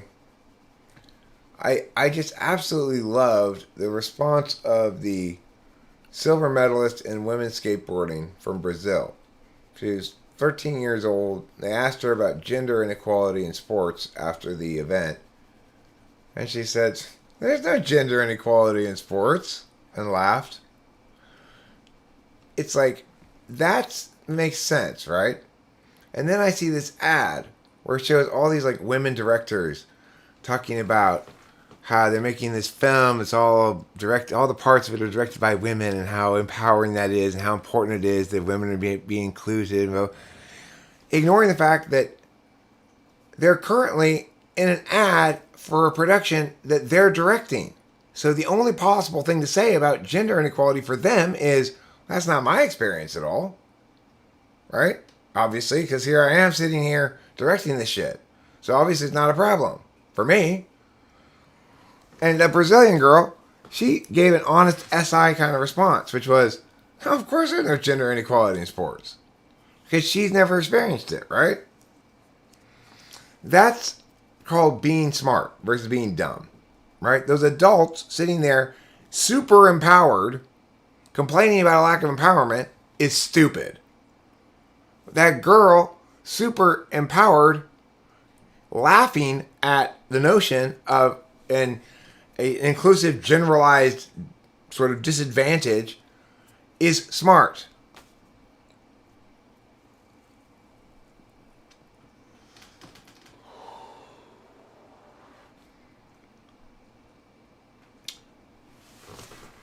So it's like, and it's so important for us to remember that there may be instances of injustice, right, across the board in lots of places. Sometimes those instances of injustice will grow along a certain kind of groupism. You'll find lots of injustice against homosexuals in the Middle East or in Eastern Europe as well.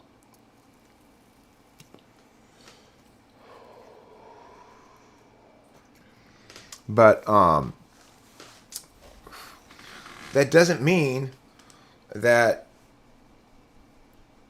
homosexuals are necessarily disadvantaged. It depends on the individual and their circumstances and stuff like that, right?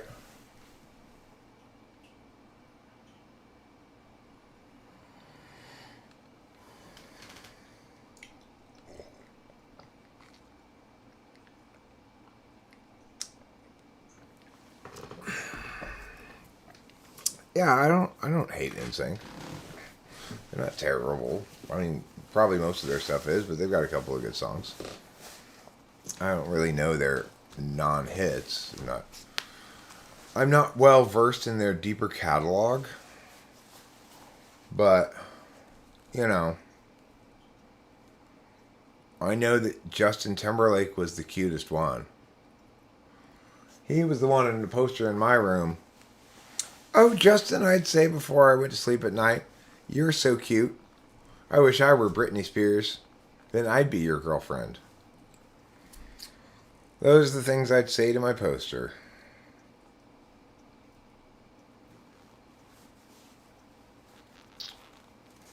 I did see Justin Timberlake live in concert once.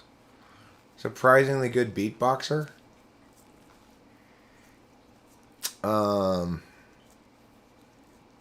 Good show. Good band. Tight. But, you know, he's not really a great songwriter. He's only got a couple of good songs. But he's got a couple of good songs. And the ones that weren't so great were still pretty funky usually, and worked okay, you know. It was a smallish venue. I saw him in Vegas with my ex-wife Candace. JC Chazes was the leader of the group.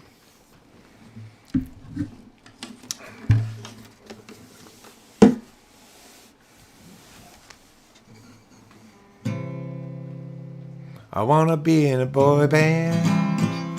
but this is the only kind of song I know how to play, and it's not the sort of song they play in a boy band. And so I'm sad, 'cause I'm not rad enough to be in a boy band with me and you.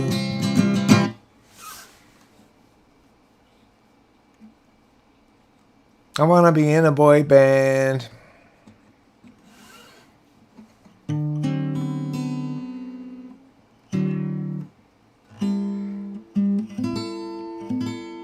Jazzy, jazzy, jazz. Oh, jazzy, jazz. Oh, jazzy, jazz. Jazz is kind of dumb, you know. It really is kind of dumb. It's unfortunate, but it's jazz, you know. It's like, okay, jazz, can you just stop being so jazzy for a second? You're kind of annoying me with your exceeding jazziness. Some jazz is good, but a lot of jazz, its basic problem is it's just too jazzy.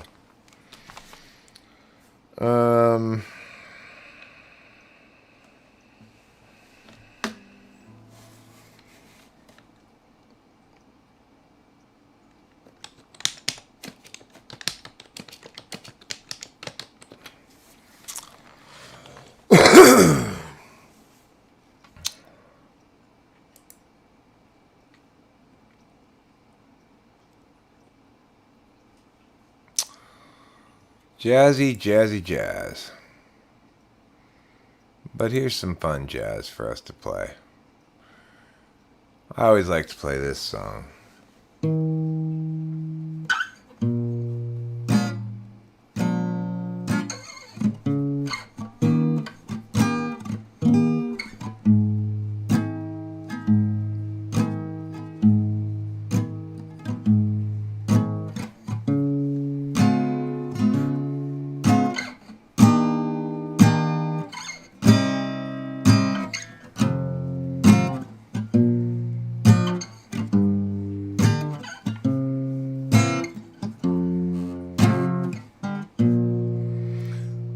Look at me.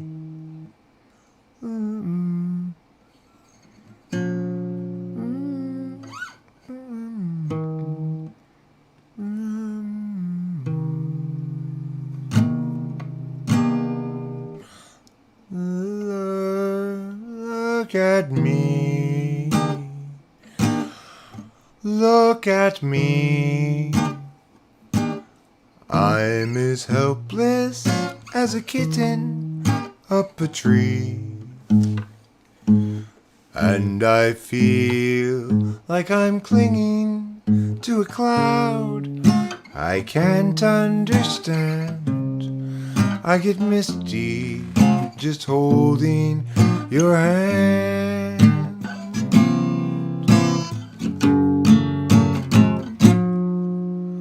Walk my way, and 1,000 violins begin to play. Or it might be the sound of your hello, the music I hear. I get misty the moment you're near. Can't you see that you're leading me on? 'Cause it's just what I want you to do. Don't you notice how hopelessly I'm lost? That's why I'm following you. On my own, on a wander through this wonderland alone, never knowing my right foot from my left, my hat from my glove. I'm too misty and too much in love, too misty, and too much in love.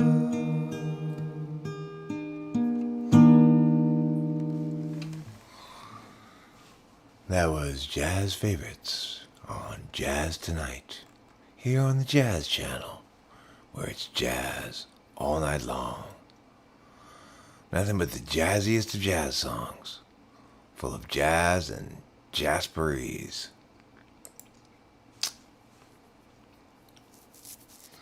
Oh, jazz songs, you say?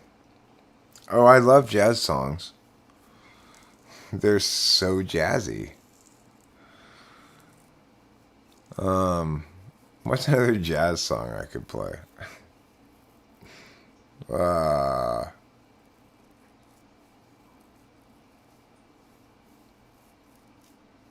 I can't really play any other jazz songs, I don't think. I'm sure I could think of some jazz song I could play. Maybe not. Maybe not.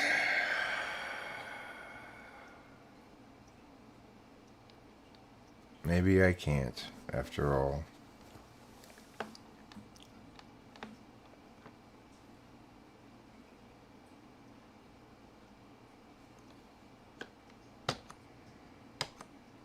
Well, that's the sadness of sorrow it is to be. Me too. Did I dye my hair? No, it's the same as it's always been. It just looks a little darker in the light like this, I guess. You know, it looks like, I I really need to get a haircut. That's what it looks like to me. Plus, I've got the color, the chroma filter on, which is not exactly tuned perfectly, so it's kind of this shimmery black stuff around me, you know.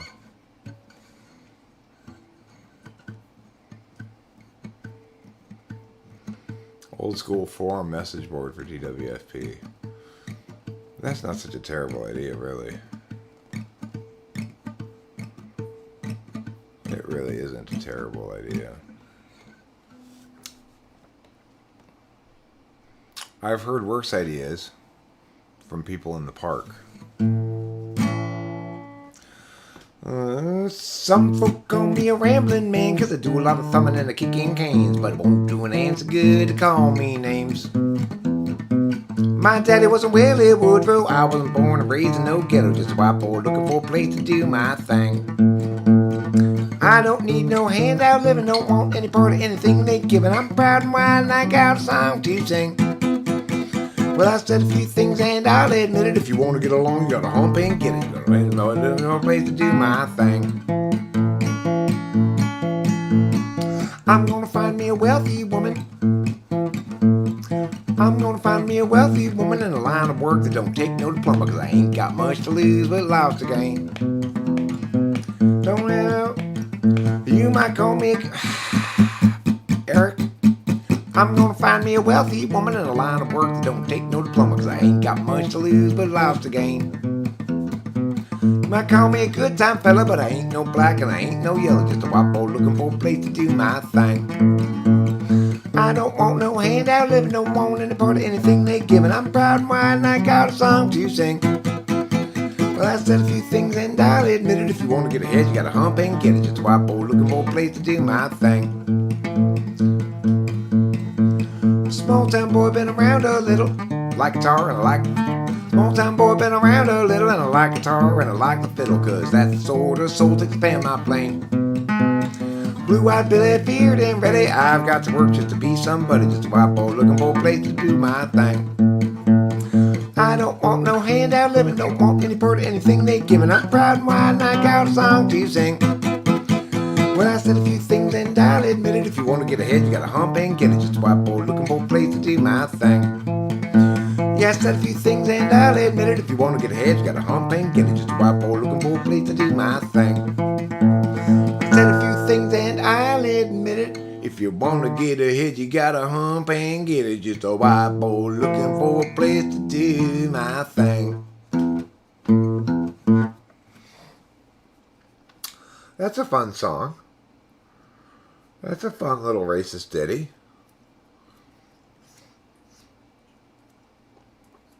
I'm offended. As transracial, I'm offended, obviously, but that's why I can play it. Can I play John Gunn? I don't know what John Gunn is. Never heard it. So the answer is no. I can't play things I don't know. I don't read music so I can figure out melody lines like that. So I can't play things I don't know. Or I don't know the sound of this tune, you know. I will say this. That I can play things that I do know. And that even more so, can I play things that I've practiced a lot. Better than things that I haven't practiced a lot. In general. Sometimes you get a lucky pow out of the blue, but, you know. I'm currently focused a lot on this song, and I've messed with the arrangement a bit. I think I've hopefully finally got it arranged properly. We'll see if you think it's a better arrangement than its previous arrangements, if you've heard it before. It's a very cloudy day in Los Angeles, and today we run out of time. Struggles past, troubles still to come. The day is nearly done. Can someone buy us some more time?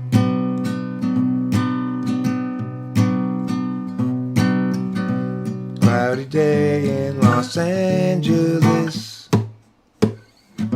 cloudy day in LA. I'm no sort of evangelist, but I've got something to say. 'Cause life can strangely be forgiving for those who stay awake all night. Mostly voices say to give in. They'll try to sap your will to fight.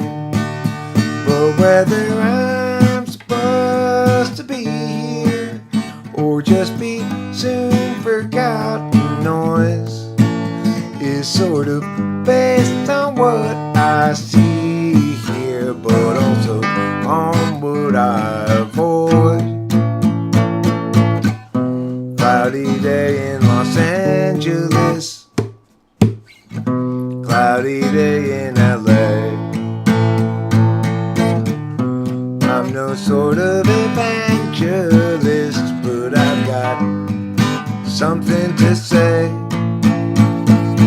A very cloudy day in Los Angeles, and today we run out of time. Struggles past, troubles still to come. The day is nearly done. It seems we bought us some more time.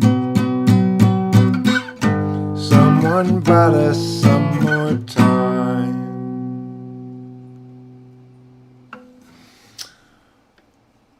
It's so much better, I think, with that arrangement than it was previously. And it's just a matter of taking out the, I guess you call it, segue part to the bridge after the first time through. I'm going to play it again because I want to hear it all the way through again. I think it really works at that length and that arrangement in a way that it didn't work quite nearly as well prior. It's a very cloudy day in Los Angeles,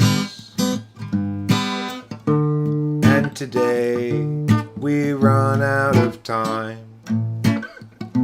Struggles past, troubles still to come. The day day is nearly done. Have we bought us some more time?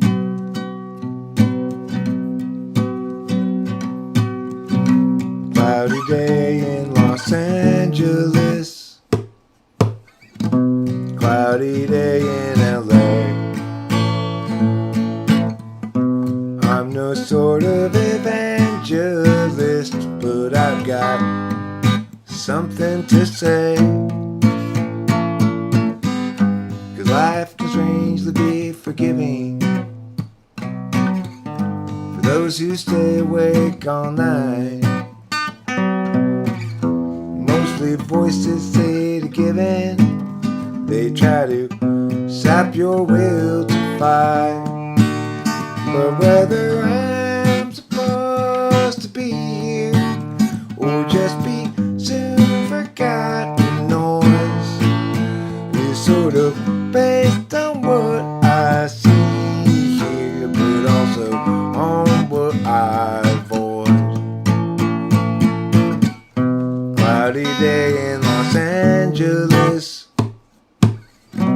Cloudy day in LA. I'm no sort of evangelist, but I've got something to say.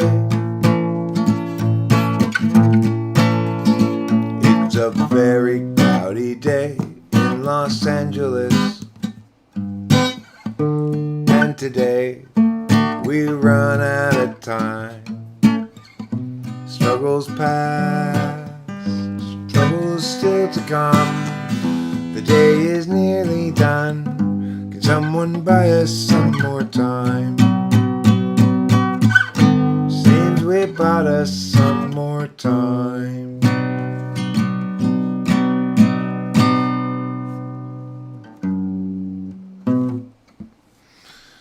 That's nice. It's nice. I like it. I put one little extra thing in, unfortunately, that time, but other than that, I played it right, you know.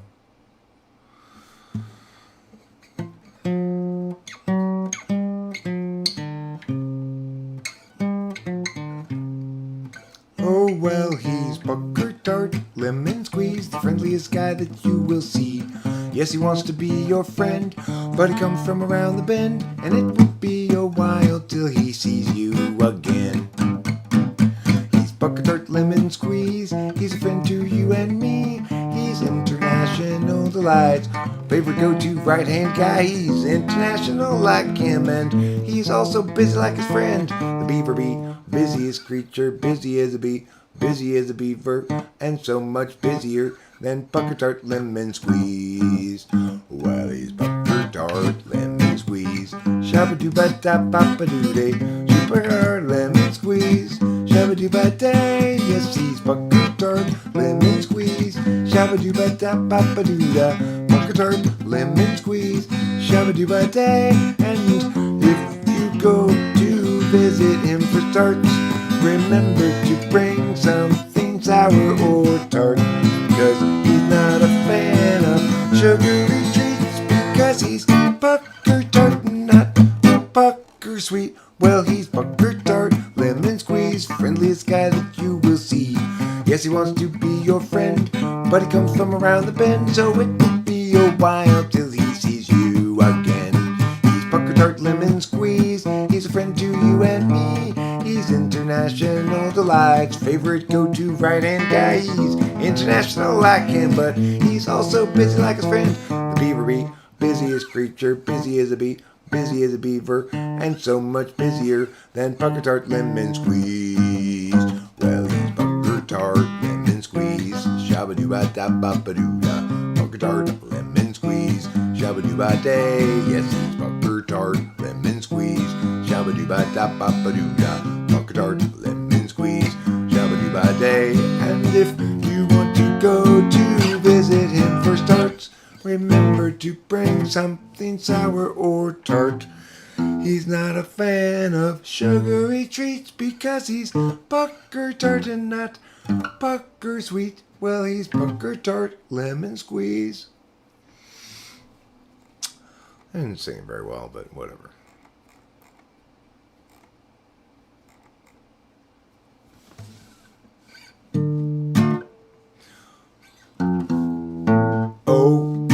came here with her. And what's the big problem that you can't endure?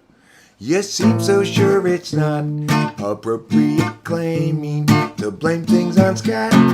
Despite getting caught, he's got you reframing for him, straining for him, going to the gym to make yourself good enough again.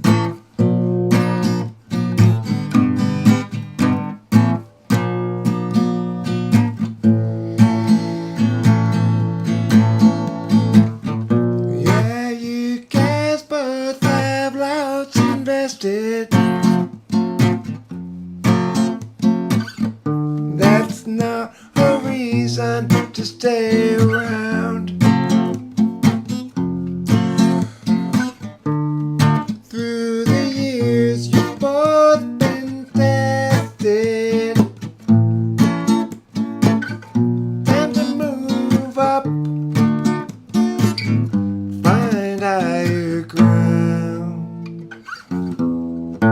Oh, he came here with her. And what's the big problem that you can't endure?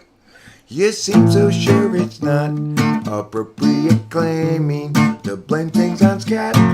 Despite getting caught, he's got you reframing for him, straining for him, going to the gym to make yourself good enough again.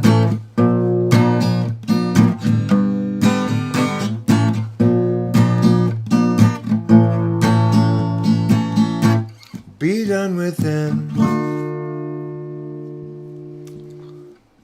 It's a little high as in my register, but came out pretty good.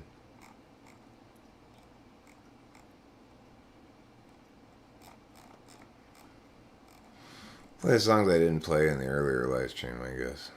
A couple more.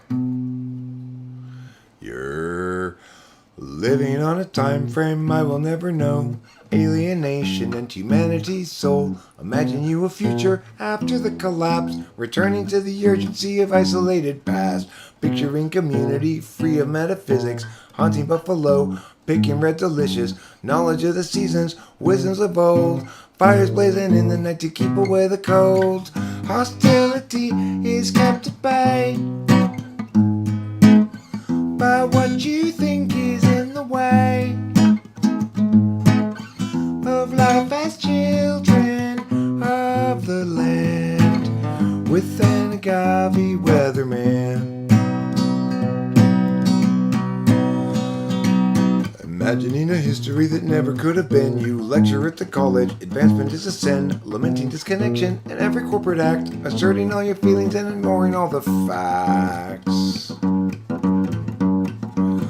Hostility is kept at bay by what you think is in the way of life as children of the land, with an agave weatherman. You find modernity just so banal. Wish you had been born any time but now, and your experience won't run afoul of exceptions you might allow. You visualize nobility sipping on some port, or drives of peaceful savages in beautiful comport. But few of history's people ever thusly did cavort, 'cause life was solitary, brutish, nasty, poor, and short. Hostility is kept at bay by what you think is in the way of life as children of the land, with an agave weatherman. With an agave weatherman. I didn't sing it very well. I'm not singing very well right now. My voice is kind of shot, I guess.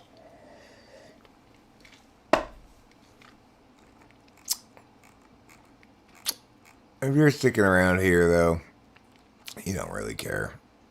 You're just like, well, Eric's just playing songs and we're just hanging out. So that's nice.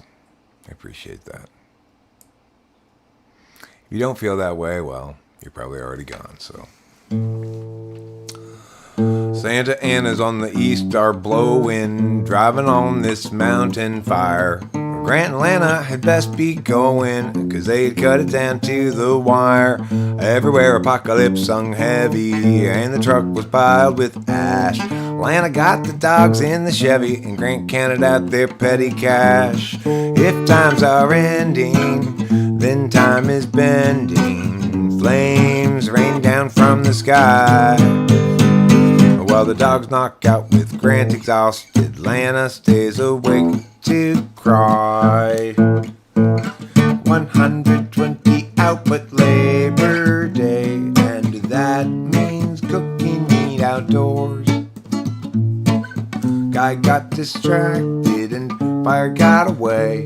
Now from Bradford to Arcadia they curse his name. Fire chased them west and down the incline till they reached the foothills below. Found a room cheap for the night online, at least now they had someplace to go. Tomorrow they'd evaluate their options, now that their life had burned away. Lana's sister has a place in Laughlin, wasn't really any more to say.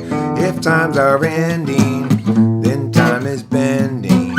Flames rain down from the sky, while the dogs knock out with Grant exhausted. Lana stays awake to cry, while the dogs knock out with Grant exhausted. Lana stays awake to cry.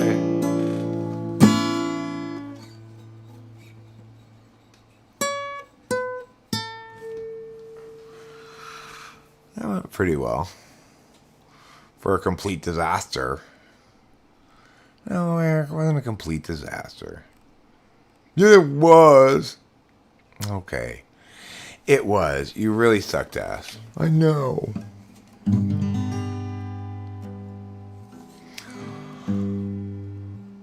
When I was younger, it seemed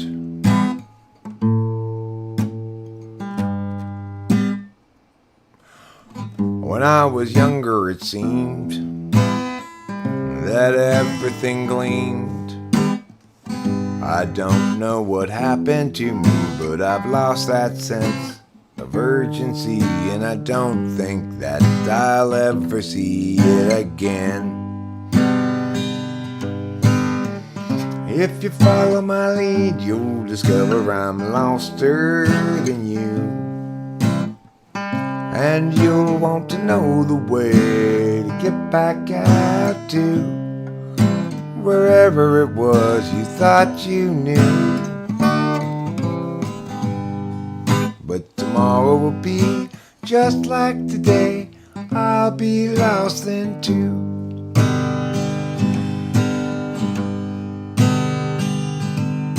It's a matter of mood as much as a matter of will, and the things I do and the direction I point to still seem a part of me,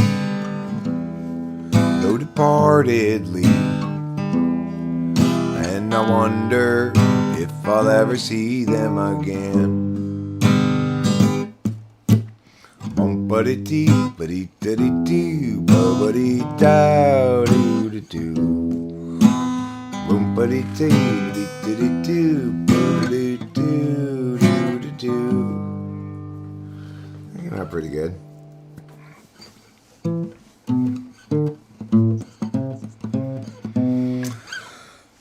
We need to know. We need to see. We need to pen happenings down by a means to judge, a logic to life, and from which we'll rarely budge. People everywhere gather up, enemies outraged at how they miss a sign. How do they set their priorities? These foreign backstabbing entities into heartache and misery, follow necessarily from their savage ways. Insulting, cursing, and Desiree, we're stuck in such petty larceny. We all partition the rectories and call it destruction of the whole damn world. Duty shares now heard limits.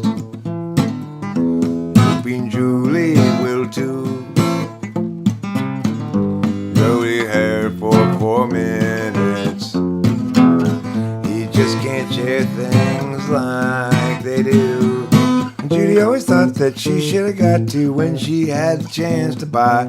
Julie soon forgot about should and ought, although she have a call, she'll die. People everywhere gather up, enemies outraged at how they miss a sign. How do they set their priorities? These foreign backstabbing entities, ensuing heartache and misery, follow necessarily from the savage ways. Insulting, cursing, and misery, we're stuck in such petty larceny. We all partage in the rectories and call it destruction of the whole damn world. Kaboom. I fucked that up royally. Just so bad.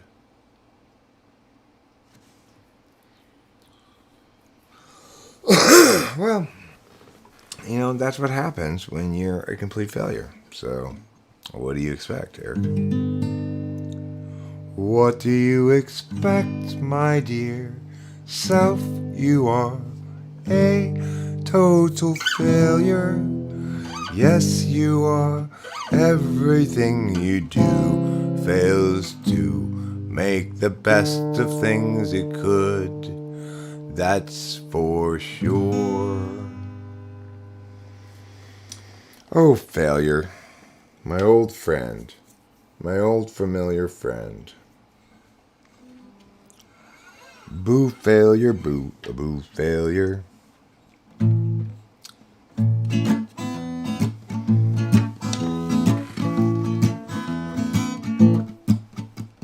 Flo left for snow an hour ago, even though everybody said, wait, no, she wouldn't stay. She'd be wrong. She'd already been here too long. Florence was there, basically said, she only heard the words in her head. She run them in there, pretending in there, pretending in there, pretending in there, pretending in there, pretending in there, pretending, pretending, pretending.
Fuck you, Eric. Fuck you and the failure horse you rode in on. Fuck you and all you do, Eric. Yes.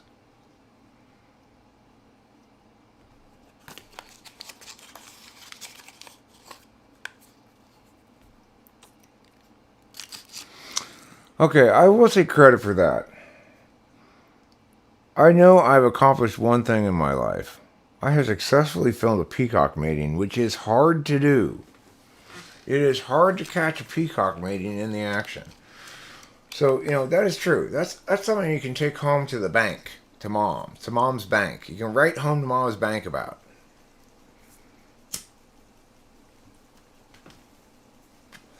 I don't really feel like an abject failure for long. I feel it periodically, temporarily, here and there, you know. I'm not unperky. My breasts are perky. I've got some of the perkiest breasts west of Perktown, which is known to be the capital, the perky breast capital of the world.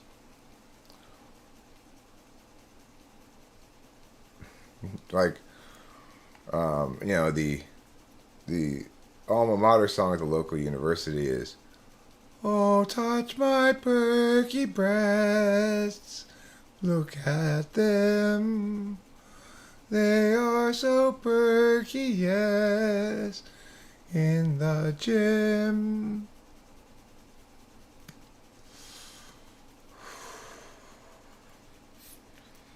That's the song of the school that I attended, Perky Breast University, where I mastered in perky breasts. And boy, you want to talk about some perk. If they were coffee, they'd be percolated.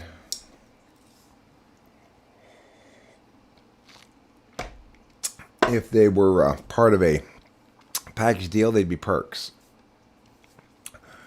If they were attached to recreations, it would be perks and recreation. That's how perky my breasts are. My breasts are so perky. How perky are they, Eric? They're so perky that the fellow office workers give them eye rolls on Monday morning. It's the only punchline I could think of. Did you do your PhD in the sagging process of naturally and unnaturally perky breasts? My breasts are permanently naturally perky. Now, granted, I'm only an A cup. Rachel just defies gravity. It's crazy. It's insane. She really does defy gravity. Like, probably they'll eventually sag, I guess, but there's not a shred of sag to them yet. They just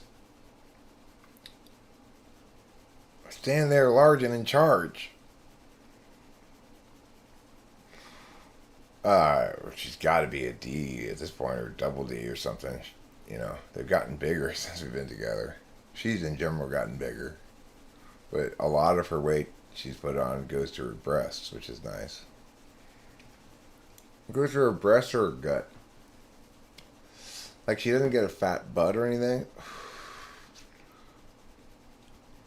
It just goes straight to her belly, or it goes to her boobs.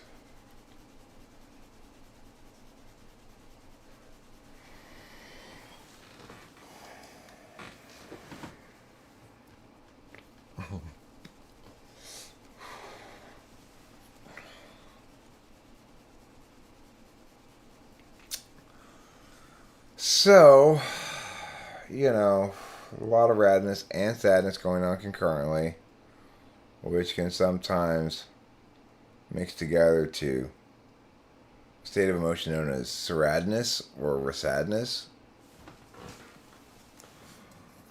I may be experiencing some of that right now. I think I'm going to blow this taco stand. Heaven defying divine sacks.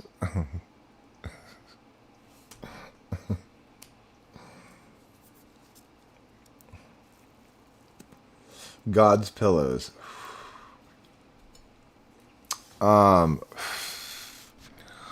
Okay, so I'm gonna splitaki mushroom like a Japanese ramen dish. And maybe try to get a little bit of sleep.